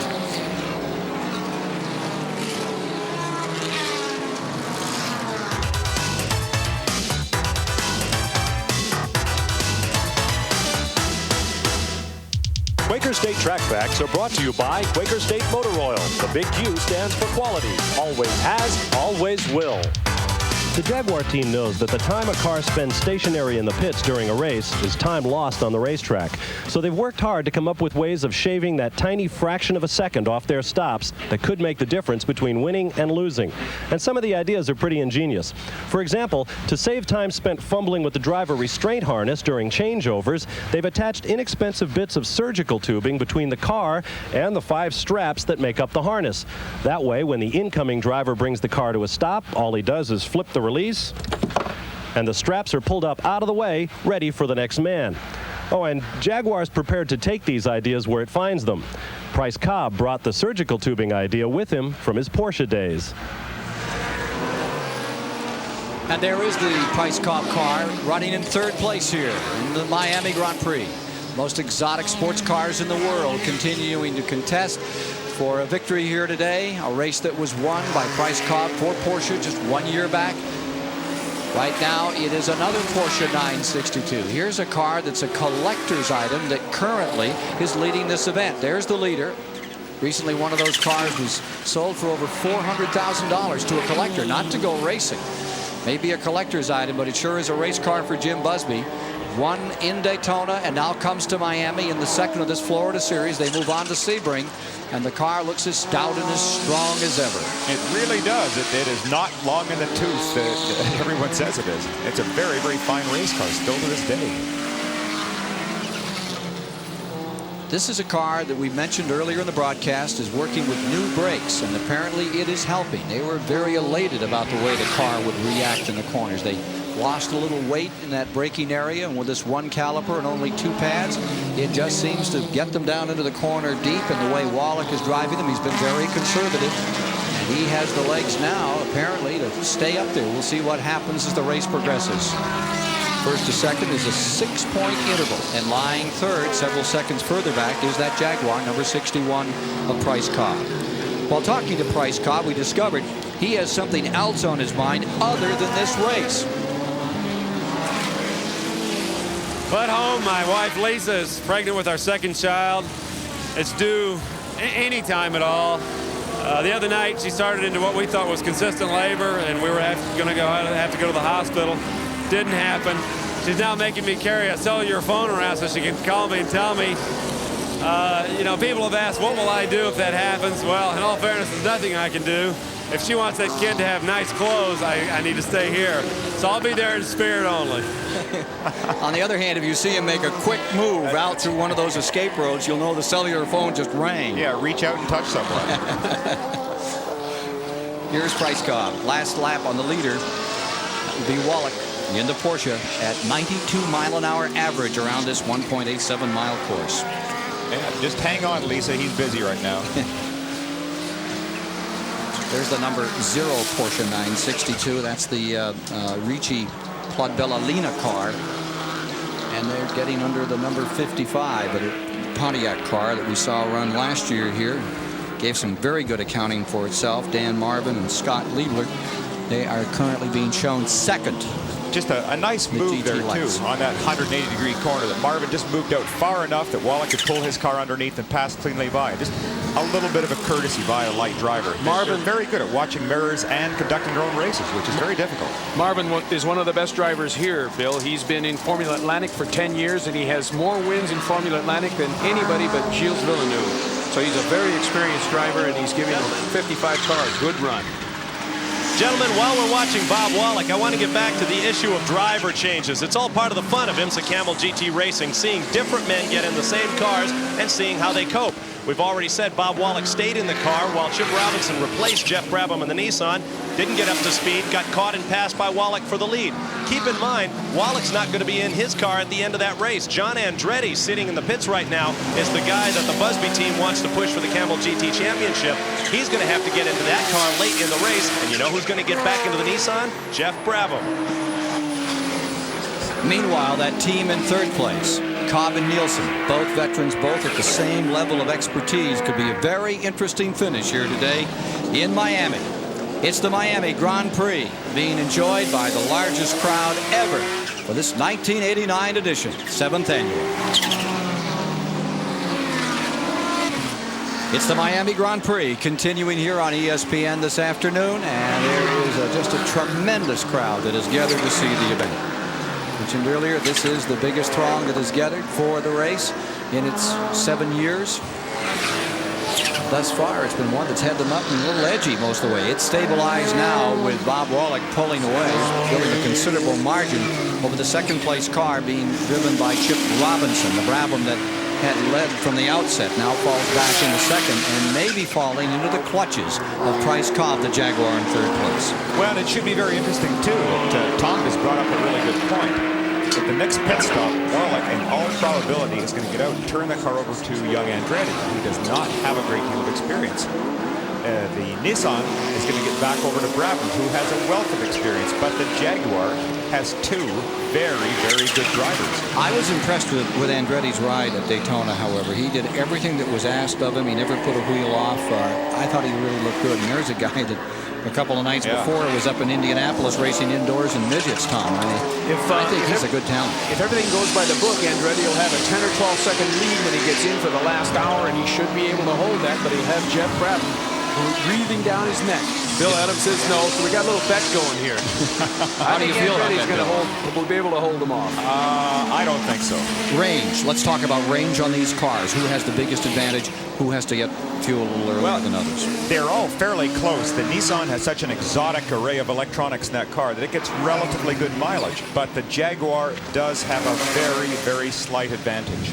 Not enough to make any sort of a worthwhile difference at this stage in the race, because each of them will have to make one more stop. And Jaguar's getting ready to bring in their heavyweight. Nielsen is going to be coming in to replace Price Cobb probably 15 laps from now. We'll see him come out. He's good. He's fast. He's strong. He almost won here a year ago, right? Wasn't he the one in the car He was the one came across the line? Yeah, interesting that first and second last year and teamed up this year. The next round of pit stops should happen within about the next 15 to 20 minutes. So that'll set the tone for the completion of the race. And we'll have to see whether we can have a race between the Jaguar and Porsche and the Nissan right to the finish. Wouldn't that be great? Just saw the Jag come out of that corner. He exited that long 180-degree corner, used up all the track and a little bit more, went right up to the wall. So he's pushing that car hard right now. Price Cobb in a bit of a thrash to get back up and win this event, which he won 1 year ago, the Miami Grand Prix. The crowd out here enjoying it, having a great time. Some enjoy it one way and some another. Chris Economaki looked at another. You're looking at the Moet Grand Prix Club here at the Grand Prix of Miami, a club that costs $350 to get a ticket to. For that, you get a buffet breakfast, which has been served, a buffet lunch, and now the boat has just discharged another group of what are classified as beautiful people. Among the guests here today, Prince Michael of Kent, a dead ringer for Commander Schweppes, who's gone over to the pits to wish the British Jaguar team good luck. Paloma Picasso, the daughter of the famous artist, the son of the late Shah of Iran, just a few of the people who have come to this great party. And one of the highlights of the activities here at the Moet Grand Prix Club, where foreign languages are spoken more frequently than English, is the famous Moet Pyramid, where the tops of one of these bottles will be taken off by a sword, and the glasses, all of them, it's over 800 glasses on that tower, will be filled from these magnums of a Moet and Chandon champagne. The winner, of course, will be here when all this takes place a little bit later on this afternoon. All right, it's really the only way to enjoy the Grand Prix of Miami. Certainly worth $350. I'm Chris Economaki. And you can be sure he didn't spend $350. Thank you, Chubbs. I wonder why he always gets those assignments. I don't know. We'll be back with more from Miami and the Grand Prix, 7th annual, in a moment. The 1989 IMSA Nissan Grand Prix of Miami is being brought to you by Budweiser. Beechwood aged for that clean, crisp taste. This Bud's for you. And by ANCO, premium wiper blades with superior white quality. Clearly the leader.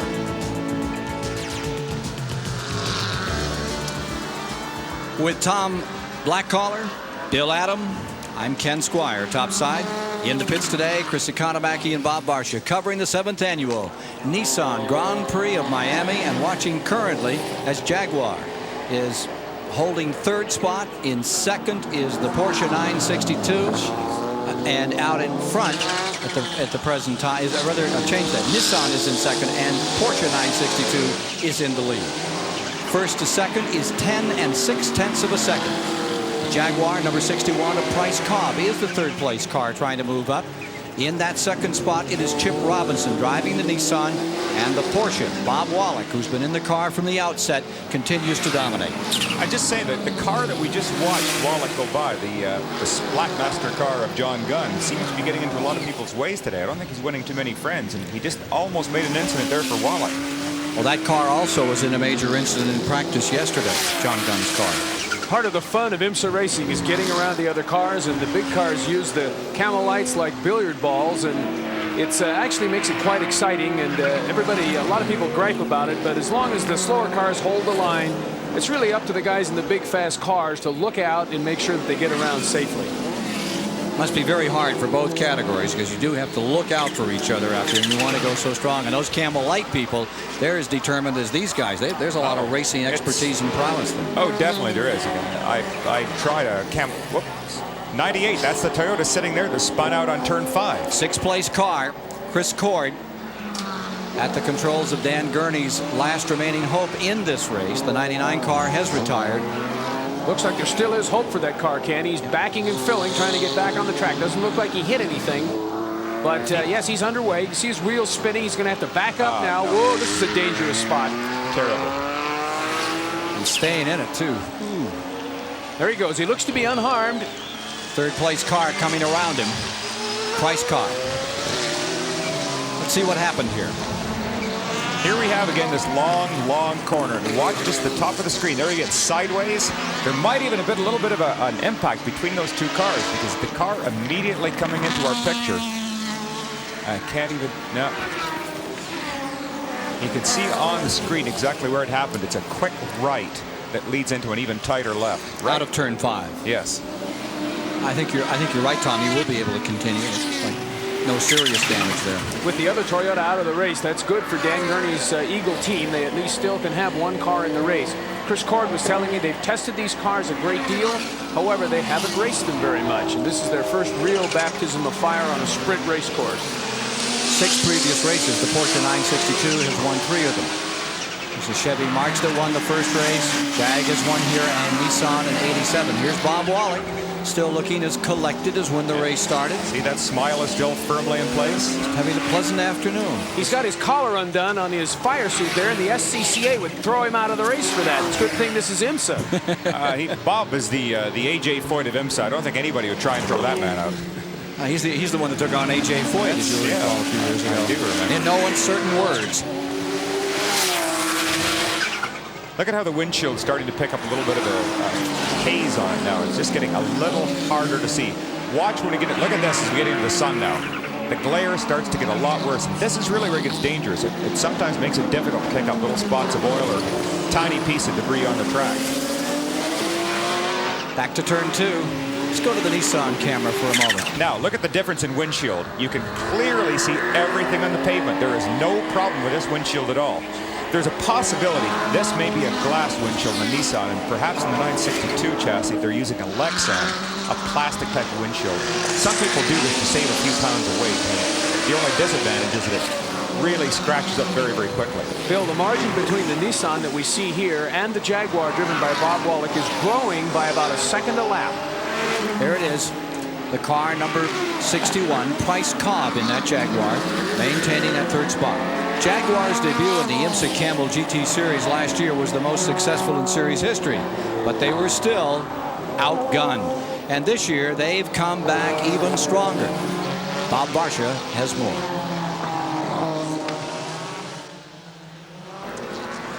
Jaguar ended 1988 the way they began it, with a victory.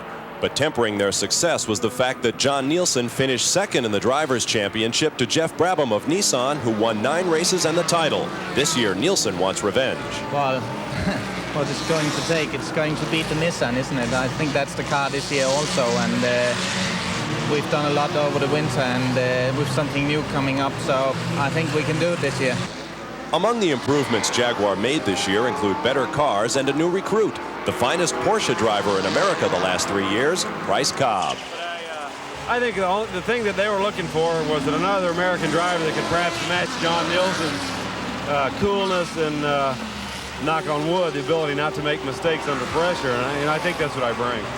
With a year of the Camel GT Wars under his belt, John Nielsen sees himself as a new man. I myself, I've changed. I know the circuits now.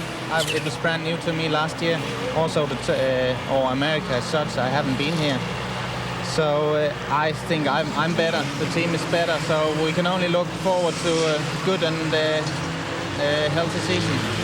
A year ago at Miami, Cobb and Nielsen waged a furious battle at the highest level of sportsmanship. Each earned the other's respect, and today they are a team. It would have been easy for me to sort of push him a little bit on his back corner, so he might have spun or something. But I would be in danger also, so I didn't do that. But you know, he was actually expecting me to give him a little push, but it didn't happen. And I think I got a lot of respect from Price for not doing that. So, you know, it was exciting, but this year I'm with that man in the same car, so I don't think we can do any better than that, can we? Here is the B.F. Goodrich car, the Bob Wollek car that is in command of the Miami Grand Prix. The Nissan has dropped to second, and that Jaguar, Cobb and Nielsen, maintain third spot.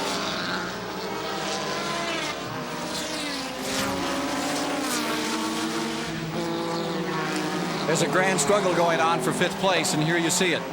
James Weaver in the number 86 is trying to fend off the number 98, Chris Cord, who's climbed back up in this race after spinning a few moments ago. Yeah, that's amazing. That's the last Toyota, and remember we saw him almost hit the wall. He did a 360, he backed and filled and got back out on the track, and he's now charging for fifth place. They're running one lap down to the lead four.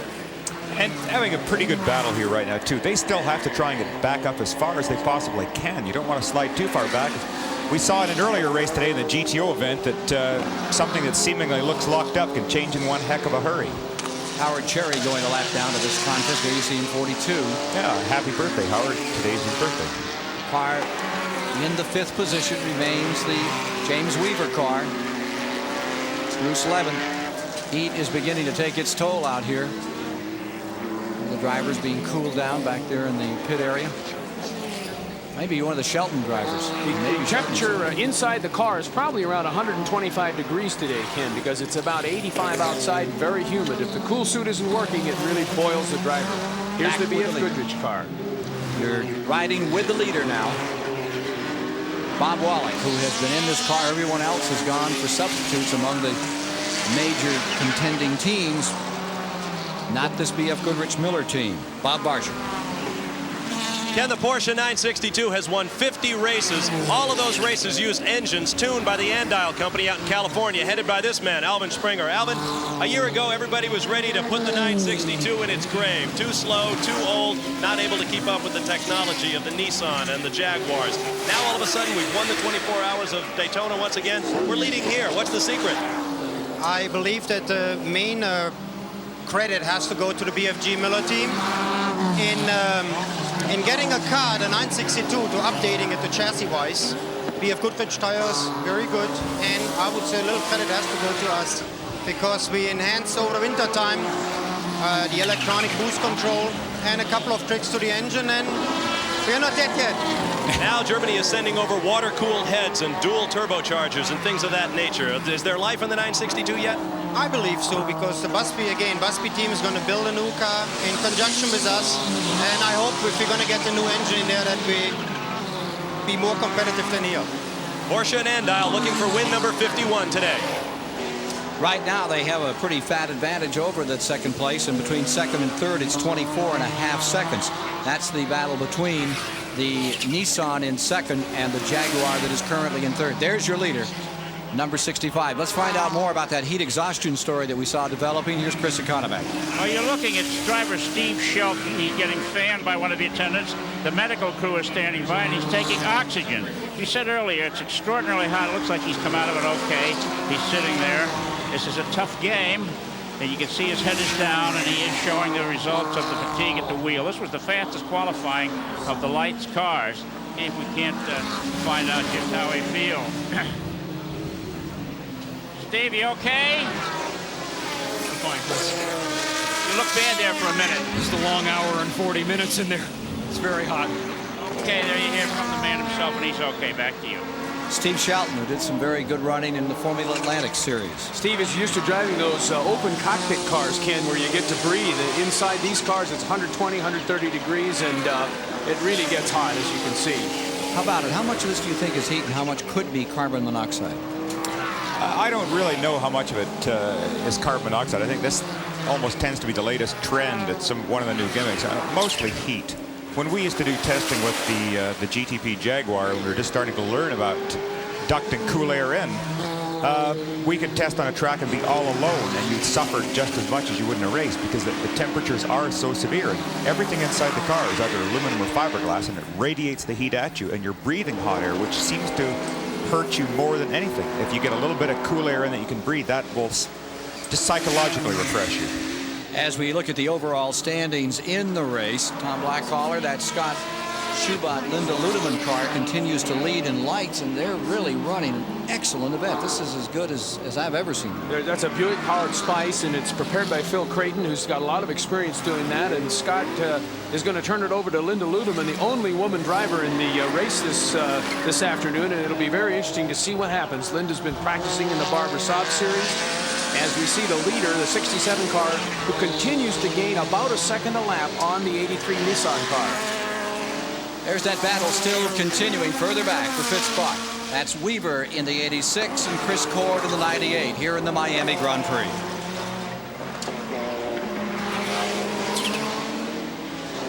At the Miami Grand Prix, John Andretti, Bob Woolek, number 67. You're riding with Bob Woolek right now, the French driver, victorious at Le Mans, victorious at the 24 Hours in Daytona, continues to hold on to first place.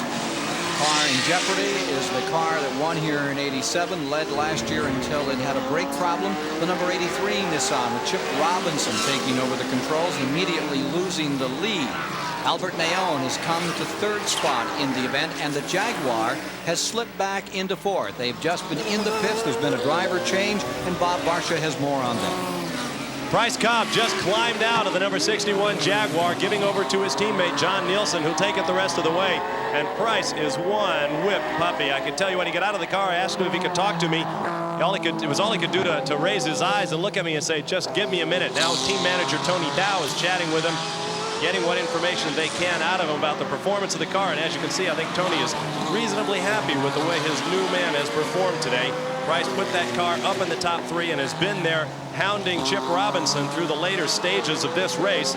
We expect Robinson in the pit shortly to give the car back over to Geoff Brabham, and then it's going to be interesting to see whether Brabham can overtake Nielsen, who is in the Jaguar and may not be quite as in the groove as Brabham may be at this point. As soon as we can get a chance to talk with Price, we'll do that. Right now, let's go back to the racing. A perspiration drenched, badly debilitated Price Cobb on pit road. As you see the 86, that's the Klaus Ludwig James Weaver combination that's been running in fifth, making their pit stop and coming back out again. That'll be their last pit stop, I think, Ken. So the race is going to be between Brabham's and Andretti. Two things have to happen. With time of the pit stop between Andretti and Brabham, and then can Brabham catch Andretti?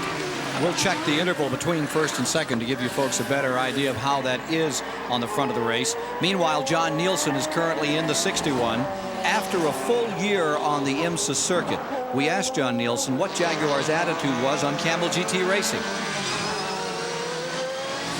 Well, you always do expect a lot because you know you have in Europe the best car. So we knew we had a good package when we came here to America.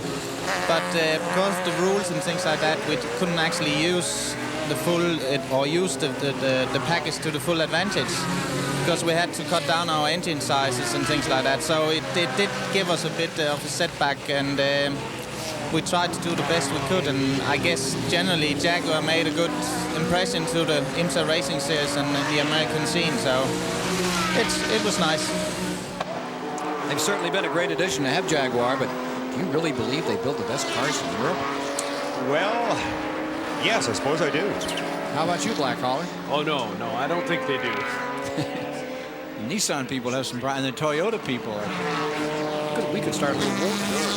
It's 13 seconds between first and second, between the European car that Bob Woolek is driving and Porsche 962 in front, and the Japanese car that Chip Robinson from New Jersey is in second place with. And then the Pontiac, Albert Neon, and Jeff Klein, and that car number 10, the one you were so high on, is in third spot. We're checking interval here, giving you an idea of the difference between first and third. You need to give a call, for sure, to Klein and Neon for the job they're doing. There is that second place car, Chip Robinson in the 83. That Pontiac Firebird is America's hope in this race against the Japanese Nissan and the German Porsche. They're running third right now, and Klein and Neon look pretty strong. Interesting firm, too, Spice Engineering from England. It's almost taken the position of March that they had a few years ago. he'd go to Indy and 32 out of 33 cars would be March chassis.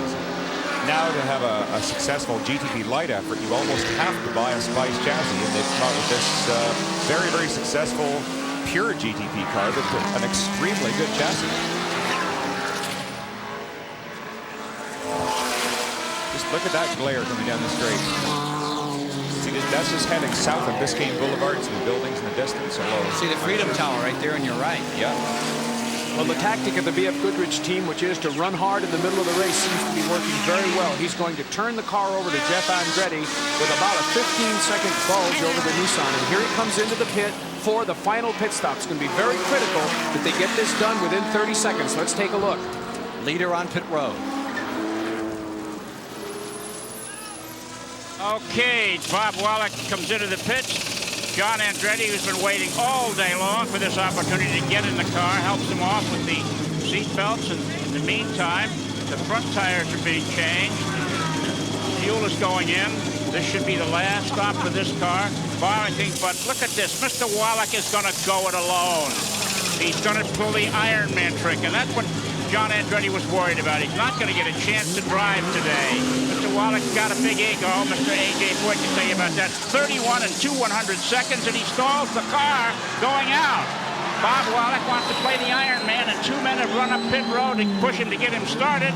Whether he will or not remains to be seen. Take it away. Car is still down. You can see on John Andretti, one of the ones pushing. It won't fire.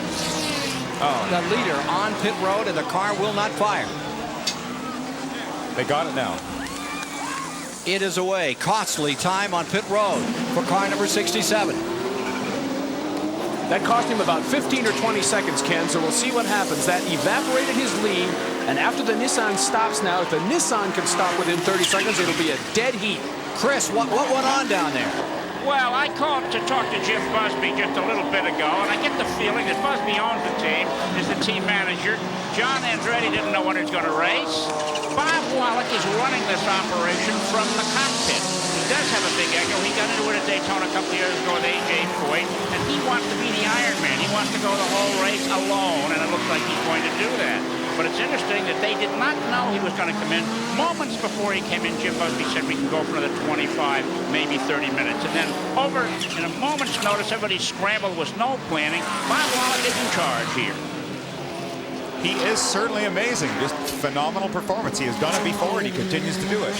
He's got 1 more hour to race, so the car can go the distance on this load of fuel. So at issue now here is how quickly can the Nissan get its fuel, change its drivers, and can Brabham catch this? They're back into the pits. Back into the pits. This wrecks their chances. Let's see what's going to happen here. Car number 67 running in second place. Bob Wallach coming back on pit road. He's getting out. No. He's loosening the belts right now, getting ready to get out. He must not have liked what Chris Economaki said about him. Here he is out of the car. Saying something to Mike Colucci and walking away. Yeah, there's something wrong with the car. There's also something very strange happening here because that car stalled going out, went 1 lap, seemed to be going pretty good, and now they pulled it right in. What a shame to a magnificent performance today by that team.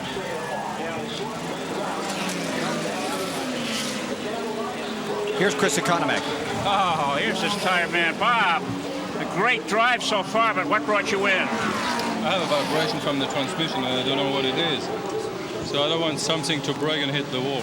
Why did you not get out and let John Andretti take over a moment ago? Because I think I have a little bit more experience.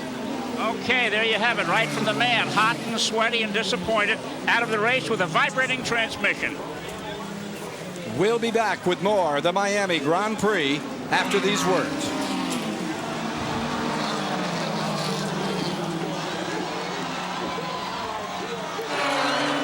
At the Miami Grand Prix, some of them are up cheering on. Chip Robinson and Brabham continuing to lead with the Nissan, and many are watching the web that is being woven by car number 67, a story unto itself. We're watching as Brabham and Robinson's car continues to lead. Bryce Cobb and John Nielsen. Nielsen now driving is in second with the Jaguar, and up to third is Jeff Klein, now at the controls of the Pontiac. But just a few moments ago, that story on car number 67 had another chapter, because John Andretti, right here, you're watching from just a few moments ago, slid into car number 67 and prepared to take the car out and put it through its paces. This was the car that Bob Wallach had been driving, and after 2 stints to come in for fuel, he failed to relinquish the seat to Andretti. Then we saw the car stall on pit road. After they tried to get it fired, Wallach took a lap, brought it back in, and as he told Chris Economaki, he had thought it had transmission problems and thought that he needed to stay in the car because of his experience. As an old sea captain, Tom, how would you react to that? Well, I kind of think I'd react like John Andretti, who got right into the car and said, well, I don't believe this car is undrivable. I'm going to try to do it. So here we see John climbing into the car and blasting off, but it didn't last very long. He took 1 lap. The car came back on pit road. They did some more work on it. It has fallen several laps down, and it's back on the track again. Yeah. This is live from inside that car, the B.F. Goodrich Miller car, one of the same team that won at Daytona. And now Chris Economaki has more for us on pit road. Well, when the car stopped, the transmission was fine, but when he went 1 lap, it was in trouble, and it could very well be because of the push start damaged the transmission. You know, it's always interesting to think about how can a push start damage a transmission when 700 horsepower doesn't. It may just be the final little straw on some damage that was waiting to happen. I can understand what John Andretti is doing right now, that he just doesn't want to believe that car is really broken or there's anything wrong with it. He's hoping that maybe Wallach had an error of judgment because he's been in the car for a couple of hours in hot conditions. Maybe he's just not reading the problem correctly. That's what he's hoping right now. Andretti did a strange thing, Bill. He had the front tires changed. He went out for a lap. After Wallach said the car was undrivable, Andretti gets in the car, goes out for a lap, comes back in a lap later, has the front tires changed. Now he's back out again. Yeah, I think it's worth a try. At this point, you gamble and go with anything you can, because after you've driven a car that long, your senses do tend to get a little bit numb. You're taking tremendous shocks through your arms, and it's good to get somebody else in for a different view. 5 laps down is car 67, John Andretti. Now you are back with the lead machine, and he is in a lap unto himself. Chip Robinson is still driving. Geoff Brabham is standing by at this moment down on pit road, preparing to get back into the car for the final portion of the race. Meanwhile, John Nielsen is in the Jaguar, which is in second, and the Pontiac with Jeff Klein is in third. The Toyota number 98 with Chris Cord has been running in fourth. We just saw one of the Toyotas come by slowly. Was that one and the same? I think the 99 car is parked down in front of us here. They brought it around and parked it. Right. Here is that Jaguar, number 61, that is maintaining second, a lap down to the leader here at Miami. His only hope now, Ken, is that the 83 Nissan of Geoff Brabham and Chip Robinson has some big problem here in the last 50 minutes of the race. But, Tom, let's get back to what also can be a problem here, and that is debris off other cars, which has been the Achilles heel for so many. Well, anything can happen on this racetrack because the cars splatter against the wall, the fenders come off, the hoods come off, the rear wings come off, so anything can happen to the Nissan, but it's running very, very strongly. Chip Robinson's doing an excellent job. He played a waiting game. He let Bob Wallach run. It looks like Wallach ran himself silly, got out of the car, thought something was wrong, and the heat got him. Meanwhile, let's get back on this Nissan story. Bob Varsha is down there in the Nissan pits where Geoff Brabham is getting ready to come back out again. What's going on down there? Well, it's kind of a good news, bad news situation, Ken. The good news is because of the problems to the Andretti Wallach Porsche, the 83 Nissan is back in the lead. The bad news is Chip Robinson has no clutch in that car. So what he's going to have to do is pop it out of gear as he breaks into a halt here in the pit, give it over to Brabham, and they'll have to push him until he can get it first gear and get it back out on the racetrack. They haven't got much room to do it because their pit is right at the exit of the pits. And remember, he's got that red light. If there is traffic coming, he's going to have to try to stop that car and get it rolling again without the clutch, and that is going to be a real dramatic moment. We'll be back to follow more of that story here shortly at Miami. It continues to be Nissan in front, trying for their second win in this classic. We'll have more of the story shortly. Apparently the party's going pretty well over there as the drama continues down here on the racetrack in the Miami Grand Prix. The story is the Brabham at the moment. Sounds like they have a transmission problem, and sounds like that age-old story. If you can keep it running, you're okay, but if you have to stop and then try to get it back in gear, things aren't so strong. Well, you never know, and if they have a clutch failure, as Tom just mentioned, what they will have to do is once the car comes into the pits, Chip Robinson will kick the car into neutral. He can stop with the motor running, and then they'll jack the car up. Now, all four wheels off the ground, they can refire the car in gear. The back wheels would be spinning, and if they're very smart, a crew member will watch down the track to see if they're clear, pull out the air line, the car will fall on the ground with the wheels spinning because they have to go through the light exiting here. Yeah, they'll have to run the red light to get back on the track, and they'll have to also have a bunch of the crew on the rear deck of the car to steer the car as it comes down off the jacks, so the driver can do nothing. It'll come off the jacks, the smoke will pour out, and they got one shot. If they don't make it, they lose the race. Here we are with car number 83. Comes down to that for Chip Robinson. And remember, they're looking at a one-lap lead. But because they have this transmission problem, they can blow it all right on pit road. And who's resting in second place? At this time, it's car number 61. That is the Cobb-Nielsen combination. And then in third, guess what? The Pontiac is up there. Naon and Klein in the Spice Pontiac. Here you see number 61, John Nielsen. This one isn't over. You usually think of a race when somebody has a lap advantage, it's a snore. No way, because the Spice is only about 15 seconds behind that Jaguar right there. And you can see on the front fender, look at how dirty the wheels and the front fender are. This is one of the situations of carbon brakes. Look at that filthy black powder. We're showing the Spice a couple of laps back. I don't know, Bill, if that's true or not, but you see the Spice right on the pace. Yes, with the Spice has been closing up.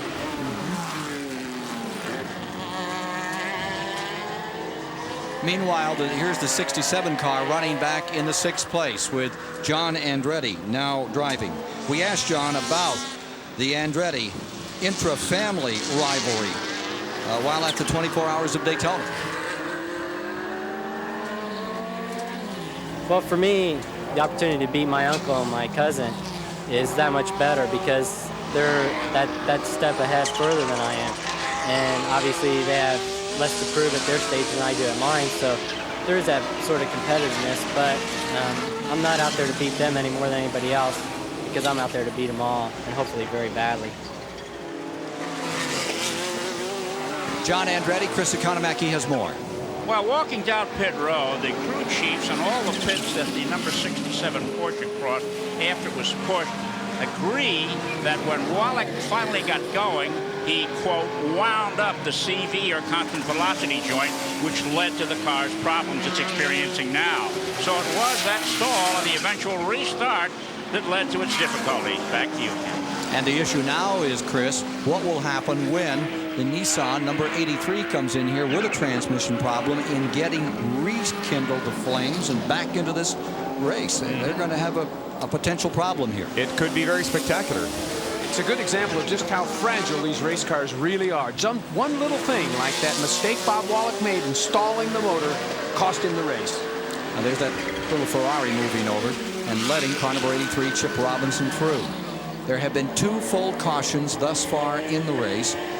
One was created when car number 30, the Moretti 962, crashed and the front end was torn off, and then when the number 60 Jaguar had a serious crash out here and was eliminated from competition. With 1 Jag left, it's the number 61 car, Price, Cobb, and John Nielsen. They're a lap down in second place, and 13 seconds behind them is the Pontiac of Naon and Klein, and that Spice Pontiac, the white number 10, could be a major factor with what's happening right here on number 83. Ken, as we see what's happening here with 83, he's being chased hard by Klaus Ludwig in the Porsche, and you can bet Ludwig is driving very, very hard. So the lack of the clutch on the 83 Nissan is not causing Chip Robinson that much trouble. The 86 car, Ludwig, is running in 7th place. It is the last of the prototypes that are running nose to tail on the leaderboard. In 8th place is Scott Schubert and Linda Ludeman leading in the light category, with Lieber and Marvin running 9th overall and 2nd in their class of Camel Light. I think an important consideration here is to watch the Nissan as she goes through these corners with no clutch. This is a critical issue in the last 45 minutes of the race. If they can get her out of the pits, will the car be able to run at a competitive level? I think the answer is yes, because he's able to stay ahead of Klaus Ludwig in the number 86 Porsche. Yeah, the fact that he doesn't have a clutch at this point really doesn't hinder him, because once you get these cars moving, you don't use a clutch to shift.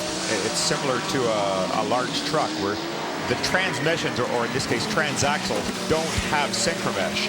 In the 962 Porsches, they do have synchromesh gearboxes, but these ones are straight cut gears, and it's actually faster. It saves wear and tear on the gearbox when you don't use a clutch, so that won't stop them at all. Only for a pit stop does it become difficult. Well, the difficult pit stop should be coming up here soon, Bill, because Geoff Brabham is ready. We'll be back with more shortly.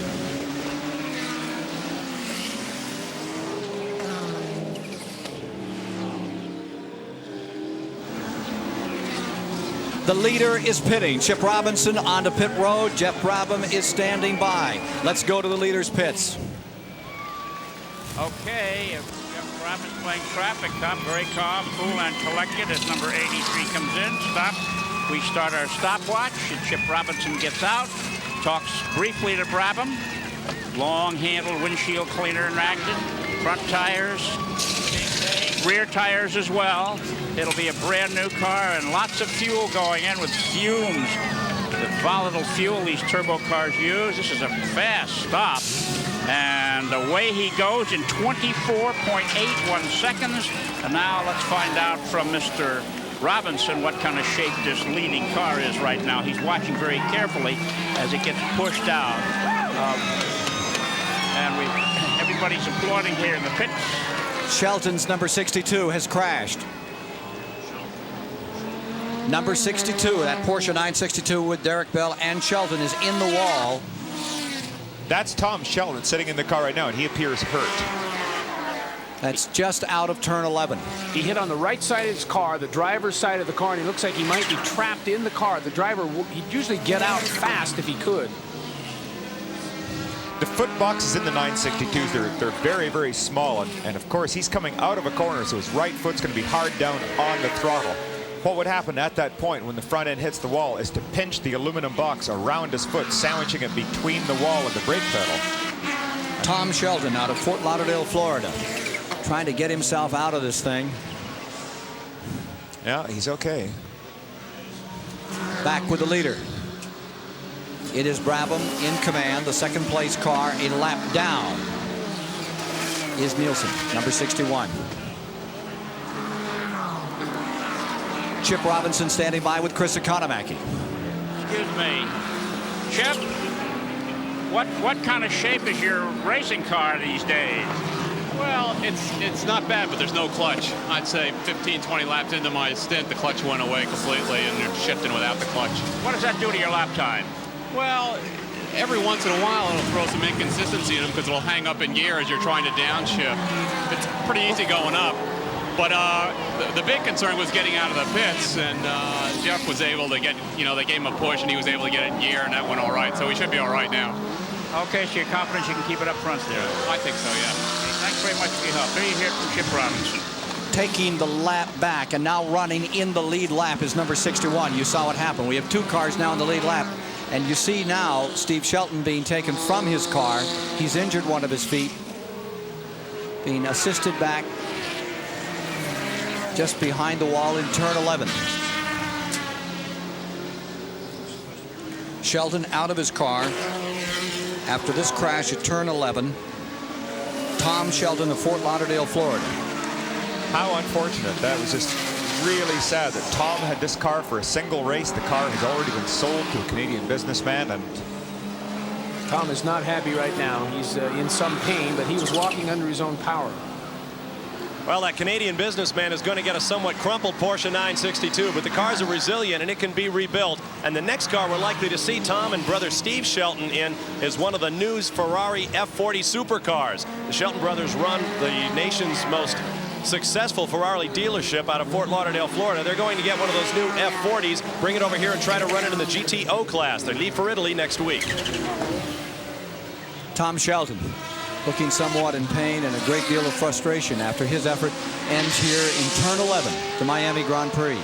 In front, Brabham. And from his viewpoint, watching this 1.87-mile course, as you heard, the transmission in serious trouble on this car, completes another lap, comes down across the stripe, and back in the lead lap. There you see number 61 trying to draw away, get himself back into this race. Shades of last year. Ah, yes. Ken, as we watched Tom Shelton go into the wall, 61 with John Nielsen in it, past 83 with Geoff Brabham, and Geoff appeared to miss a gear or the car faltered as that happened. So I don't think Geoff's car is totally and look at this for a break. The pace car has put on its lights. We may get a full course caution in which the pace car is out up and crawl in behind the Nissan. Pace car is out, and this is the brake that the Jaguar needs, number 61. It can circulate around the track, pull back up on the field, and the Nissan with a badly injured transmission is in jeopardy of losing once again. The winner in 87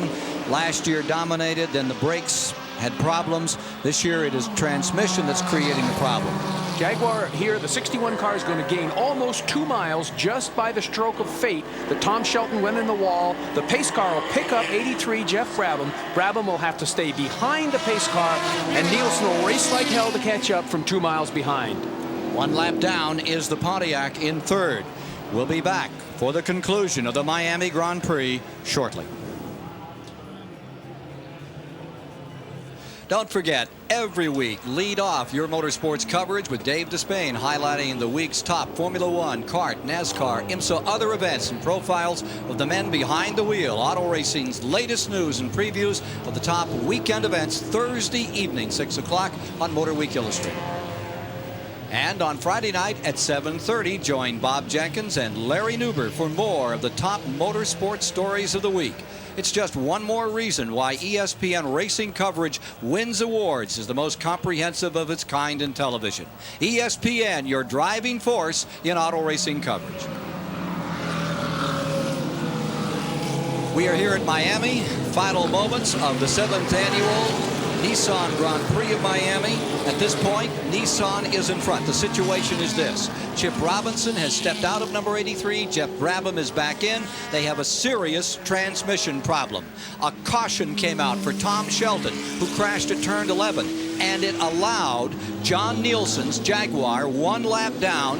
He just passed the Brabham car on the tail end of the lead lap to circulate all the way around the track. He is back in the pack as we get ready to go green. He's got a lot of work to do, but his car is in much sounder condition than the Brabham, which is rather the Nissan Brabham-driven car, which is up in front. We're getting set for a start. Brabham in the Nissan is leading. In the same lap is the Jaguar. There you see it, number 61. 1 lap back is the Naon Klein Pontiac in third. In fourth is the number 98 Toyota. Cord, Olsen, and Fangio now assisting. Then in fifth, it is Durst and Brockman. Sixth, the number 67. Andretti is still out here in that car that Bob Wallach rode off and walked away from. Seventh is Ricci and Ballalino. Here's Chris Economaki. I'm with Albert Naon, who brought his Pontiac up to 2nd place earlier before change. It had to be a high point of your racing career, am I right? Oh, I agree. I think this is extra special in front of my hometown crowd. I can't, I'm so happy because the car was running excellent. Spice Engineering just gave me a tremendous car. What about the Pontiac engine as a factor in this type of racing down the road? The engine hasn't given us any problems whatsoever. I think in a tight track like this, I don't know if it's, it's warm. I don't know if we have an advantage over the turbos. But I mean, the engine was just running fine. The chassis was perfect. They just gave me all around a perfect car. Well, the driving wasn't bad either. Albert, you're lying third. Good luck to you. Back to you, Ken. Taking a look at Camel Lights as we get ready to go racing again. It's Lieber and Marvin in the 55 car, now leading that 55 car in front out of the Huffaker Racing stable, Pontiac Firebird. Then Schubert and Ludemann in the 2nd position in lights. Getting set for a start. Pressure is really on Geoff Brabham and the Nissan team as we get ready to go green. Beautiful day in Miami, getting set for this restart. It has been the 3rd total track yellow situation of the day, and on the break, Brabham streaks out in front. There was a Camel Light car, that little Ferrari behind him, and he used it well to streak away. Just perfect spot for Brabham. He wants to try and get as much of a gap as possible because he knows that he has lost this tremendous lead over the Jaguar. Let's follow the number 61 car now as John Nielsen from Denmark tries to weave through traffic. And at the final moments, get back up to challenge the Nissan of Geoff Brabham. This is going to be a real cut and weave, and look at the back of the car, snaking out under hard acceleration. He's got stone cold tires right now, but the wheel spin that he gets will actually help keep him. It's just like a drag car doing a burnout. You get the tires hot in a hurry. He's got 4 Camel Light cars in front of him right now, and he's weaving his way through them. That's Scott Schubert, who's in second in Camel Light. He's about to get passed right now. Jaguar going down the inside. Here he comes up on the Ferrari-powered car of Uli Berry, and right by the Ferrari. So John Nielsen is slicing his way through this group and is in pursuit of Geoff Brabham. Brabham's transmission feeling very sickly right now. And car number 61, a sounder machine. Now you're with Geoff Brabham in the lead. There's approximately 16 minutes left in this race. There you see the leader, number 83. Brabham in control. There's one car that, car 61, John Nielsen is going to have to get around. Between the 83 car here and Nielsen is the number 86 Porsche 962 driven by Klaus Ludwig, and Ludwig will not let Nielsen by very easily, just for pride alone. First to second interval is being shown as 13 and 8/10 seconds. 13.8, guys. Not a lot of time, and there's not a lot of time left in the race. Just a similar format to last year. John Nielsen again in a Jaguar, again in second place, and again closing on the leader. Well, I think the leader is different this year. Instead of Price Cobb, it's Geoff Brabham in the Nissan. The Durst Brockman car, number 09, Steve Durst and Mike Brockman in the Buick Spice, is now shown as 5th overall. They're a prototype car. Then in 6, also 5 laps down, is John Andretti. We're seeing the car there, the 86 car of Klaus Ludwig, with another Porsche 962, the 67 car. John Andretti. Closing, moving through traffic, trying to get back in this race. The Jaguar trying to beat this car with Geoff Brabham. The B.F. Goodrich car, winner of the Sunbank 24, has just moved around the John Andretti car, gotten by him, looking now to pull up, and he'll take on, I believe, the Albert Naon car very shortly here as he sorts himself out through lap traffic. Remember, he is the only car, the 61 car, that is running in the lead lap with Brabham in the 83. I think he's got a pretty good break right now, Ken. The only car between he and Brabham is number 86, the Haviland car with Klaus Ludwig on board. So he does have clear track right now. I thought he had the 10 car in there as well. So if it's only the 86, but that's still, as Tom Blackcaller pointed out, a big obstacle for him. It will be, yes. Interval continues to shrink. It's less than 12 seconds now between those two running in the lead lap. Let's take a look at that interval. Here is the leader. We'll get to the front straightaway. We'll check that interval. Sort these cars out. I expect once Brabham gets the tires hot, you're going to see the interval grow. I don't think Nielsen can catch Brabham in that car, even without a clutch in the Nissan. I agree, Bill. If the interval does not grow, it means there's a problem aboard the Nissan, because Brabham should be able to make the interval grow. There's the Ludwig, number 86, running 9th on the field overall. In 8th is a Camel Light car. That is Schubert and Ludemann. Now there's the number 61 car that is 2nd. And that interval is being shown. Here it comes. Here's the 86 car, Ludwig. Over 10, over 11. Brabham is stretching it. 17.3. Transmission or no transmission. He must be using the pedals as foot pedals or something out there to walk this car. I don't think he's having much of a problem at all. As I say, with straight cut gears in these transmissions, it really is not difficult to shift them without a clutch. For a street car, it is hard to do that because they have synchro mesh that gets in the way. But when you try this for the first time, you almost can't believe how easily the selector will fall into the next gear. The Jaguar doesn't look real happy on the course right now. You see, Nielsen was kind of sawing his way around that turn, meaning the car is pushing. It's not wanting to turn in. Historically, they have always looked very twitchy. They're an extremely harshly sprung chassis. And all last season long, we could see them just hopping over bumps where the Nissan would absorb the bumps. These cars tended to rebound a lot. Price Cobb was telling me they're a fairly difficult car under very, very heavy braking too, because of that twitchy nature. Here's John Andretti. Andretti's chasing John Nielsen and not letting him get too far ahead. So that BF Goodrich car doesn't appear to have too great a problem. 6th place, 5 laps down after all that time in the pits. You know, an interesting point, Ken. It was the transmission trouble that put the Nissan out at Daytona at the 20th hour. Granted, that's a lot longer, but here we're having transmission trouble once again. So maybe there's a weakness in that car. Getting down to 12 minutes remaining in the event. With 12 minutes to go, the 61 car of John Nielsen will have to gain more than a second a lap on Geoff Brabham. And unless something goes wrong with Brabham's car, it's going to be very, very difficult for John Nielsen to do. Or if he runs up on one of the Camel Lights cars here and has to get down through that gear all the way down somewhere, something should come amiss in front of him to create a little interest.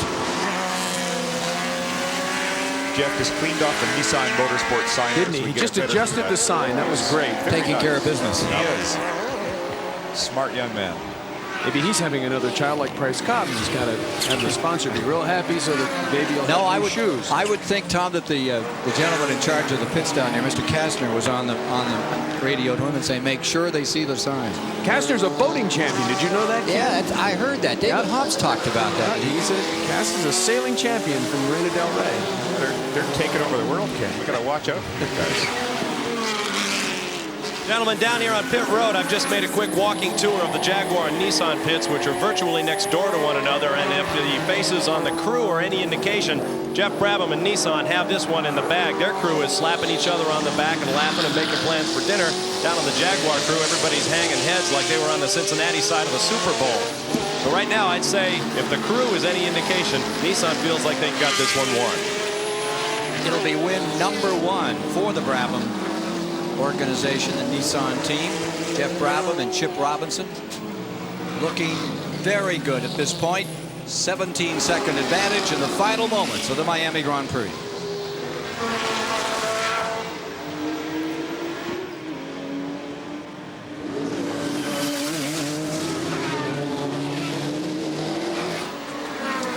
Things seem to go better with Brabham.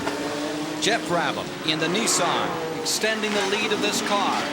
Had some sour moments here of recent, but things are really improving for them, and the Jaguar hopes are diminishing as we move into the final moments. There are now 9 minutes left in this 3-hour endurance contest, and here you see the number 83 car. It is Geoff Brabham with the advantage, making a move on car number 42. That's Howard Cherry once again getting lapped in the Porsche Fab car. Ken, Geoff had trouble on that last lap. He had to cut his way through about 5 Camel Light cars. He lost 4 seconds of his lead. He's now down to about 13 seconds ahead. Well, that's the kind of brakes that John Nielsen in the 61 Jaguar car are going to need to make this into a race. There you see Klaus Ludwig directly behind in the 86. One car in between him, a light car.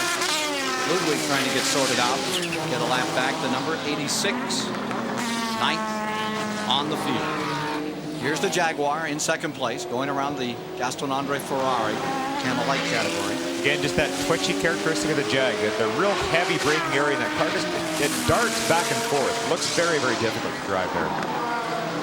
John Andretti holds on in 5th spot with the car number 67 for Jim Busby. There'll be some stories written about that activity in the coming week. And it's always good to have a board of directors argument in the middle of a race. Right.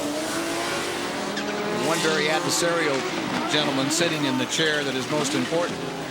Saying, I got more experience and I'm staying in. 1984, they ran, 1988, they ran 124 laps. And thus far this year, they've covered 125 laps. Wow. So with all the crashes we've had and cars against the wall, it's been a fast race relative to the previous Miami Grand Prix contest. Here you see John Andretti still at work in car number 67. I don't know. I think we better check his birth certificate to see how old John really is there. Doesn't look like he can see out. No, he doesn't. I think John has his shoulder straps too tight. It pulled him down in the car, but he's going very fast. He's keeping right up with the Jaguar. He's not letting him get out of his sight. So John's doing a great job of driving the car that apparently doesn't have a gearbox. I saw him using the shifter there. I guess maybe it does. So, Geoff Brabham stays first.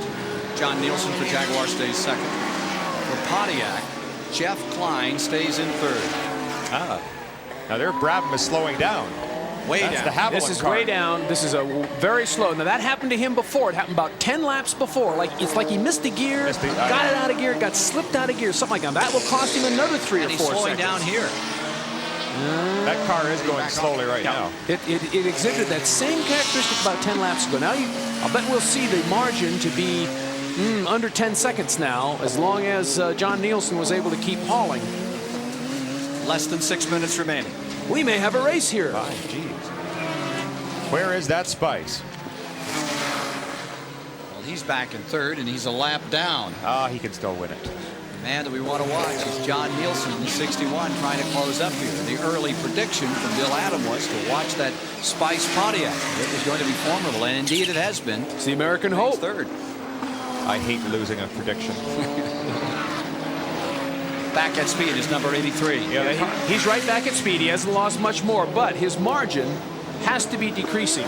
We'll check it now.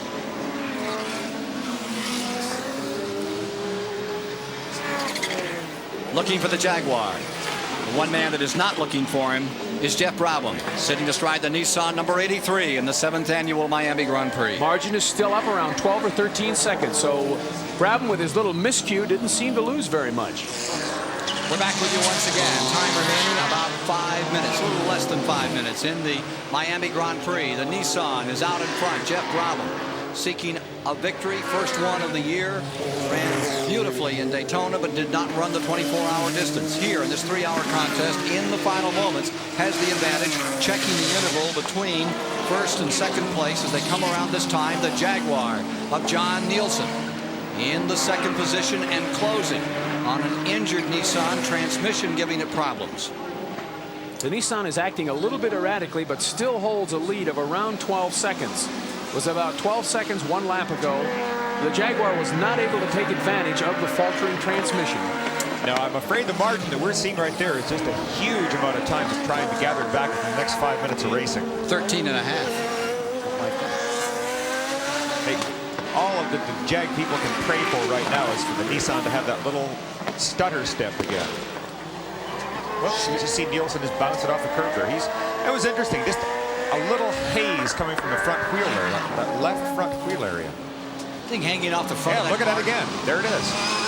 I think he's got a tire rubbing on that car. Watch the left front wheel.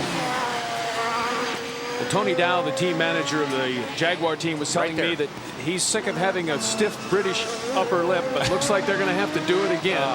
Unless something happens here, they're due for another second, which is a fine finish. And really, truth be known, will put Jaguar in a very strong position for the season. Oh, yeah. Tony and his fellows do a marvelous job with these cars. Really great. He deserves a great deal of the credit for that victory last year in Del Mar. It was brilliant planning on his part.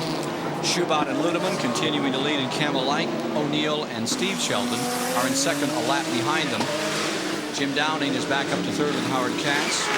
Meade and Cherry are running fourth. Roca and Lopez are in fifth. Lieber and Marvin back to sixth now. Andre Ferrari is seventh. Jim Downing is a great story, Ken. He just never, ever seems to run out of the top 3 or 4. No matter what happens, he's not the fastest car, but he runs and runs. Boy, smart driver, too. Less than 5 minutes remaining for Brabham to win his second Miami Grand Prix. Did it in '87. Now they're being told that there are about 2 minutes remaining for the outcome of this 7th annual go before the largest house ever to view it. Great crowd is out, and it looks like Nissan is going to put their punctuation mark to this one in the next couple of minutes. It's been a hard race for them, though, Ken. It's not been easy. This has been a real scrap, and Brabham and Chip Robinson have shown their mettle in driving magnificently, and the car has been very strong the whole race. Sebring is next for them, and of course it's on one of the toughest tracks there is, that old airport in Sebring, Florida. That'll really twist a car. That will twist a car, all right. If there's something that can break, you'll find out at Sebring. Bring you right out. Nielsen still back about 12, 13 seconds from the leader. He's made a game effort to get back into this. But for the moment, it seems to be all Geoff Brabham's. After that incredible year, and think that Geoff Brabham has scored all of those Nissan victories. That one here in '87, 10 last year, 9 in regular competition, then the race over at Tampa at the end of the season at World Challenge. There's a lap and a half to go now, Ken. And it's really getting down to an impossible situation for the Jaguar. The Nissan just now has to coast around to the finish. You can see, look at Geoff, he's still fighting that wheel too. See his hand up there in the sun, still hitting all the bumps, a lot of shock coming back through that wheel. Have a thing like tennis elbow when something like this is over?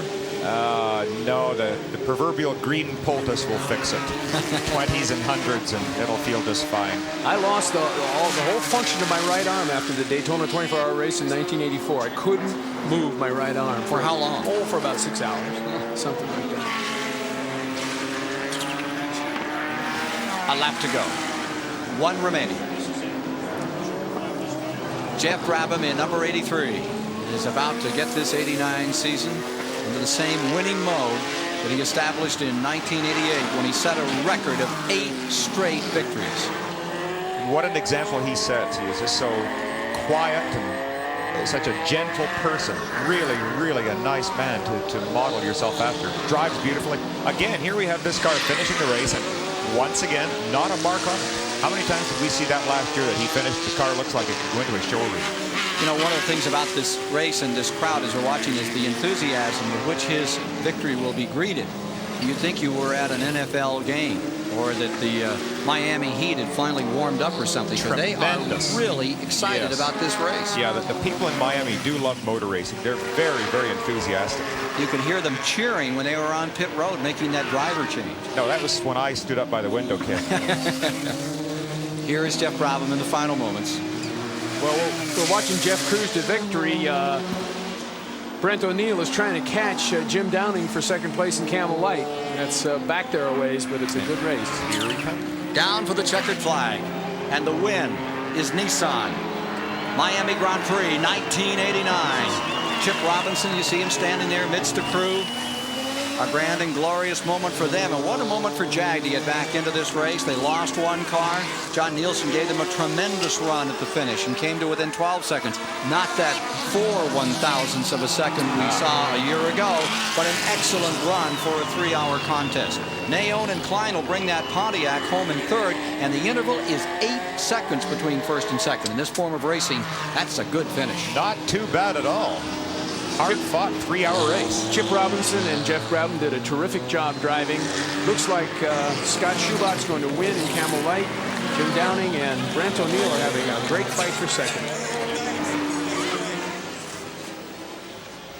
We'll be back to meet the winner of the 1989 Nissan Grand Prix of Miami following these messages. Victory Lane at the Miami Grand Prix is presented by America's best-selling replacement battery, the Sears Diehard. Here's Chris Economaki. Reporter Ralph Sanchez has just congratulated Chip Robinson and Geoff Brabham, the winners of today's Nissan Grand Prix of Miami. The sponsors team won. How tough were those last few laps with that ailing car, Geoff? Well, you know, the clutch is gone, but with these type of gearboxes, it really isn't too big a deal. You've got to be a little careful changing down, but changing up, you just go ahead as normal. But the gearbox in the car was just fantastic for the whole race, and we're just happy to bring it home a winner. What were you thinking about Chip when the Jaguar was chipping away at him in the closing laps? Well, the team was getting pretty excited, and I was just sitting there saying, it's not over till the checkered flag comes out, and you guys just calm down. They're making me nervous getting that excited. Everybody's smiling now. All day long, you had a long face. What about the $70,000 now? How are you going to split that up? Oh, probably about 90% for me and 10 for Chip. You ever think about money on a day like this? No way. All we're trying to do is bring the car home a winner, and it's great to bring Ralph his first win here after like 5 years of trying with the Xtra Spirit of Miami car, and the Nissan just ran great, and hopefully we're off to a good start this season. Well, that's good. We want to wish you both well, and thanks very much. And now let's go to Bob Varsha with the winner of the Camel Lights class. Hey, Chris, what's the big deal? Brabham had help from Chip Robinson. Scott Schubat here ran the entire Camel Lights race all by himself, and he obviously needs some help in taking care of those hot hands. Scott, what was it like? It was kind of easy in the first part because all I had to do was set a rhythm, and then Marvin got in front of me, and that made it real difficult. I had to come in, get fuel, and then get a new set of tires. And with the new set of tires, I was able to run a lot faster, and I guess my crew chief is telling me we were catching them, but I was working my hide off. How'd you finally get by? Well, Marvin, I guess, had a problem. He had to pull off during the caution period. They also serve who stand and wait. Linda Ludeman was sitting by ready to get into the car. She didn't get that opportunity, but it's the team that wins. We're with Bob Wallach, who for a long time Sunday at Miami was the star of the Miami Grand Prix. But Bob, then things happened. You came in, you got fuel, and you elected to stay in the car. John Andretti was sitting there with a long face, and people wonder why he didn't get in the car. Well, John is a young, up-and-coming driver, but he doesn't have the experience of this kind of racing and this kind of cars. So I wanted to help him and give him the car with a good lead, with a good cushion, so he could just finish the race either in the lead or being second without any pressure behind him.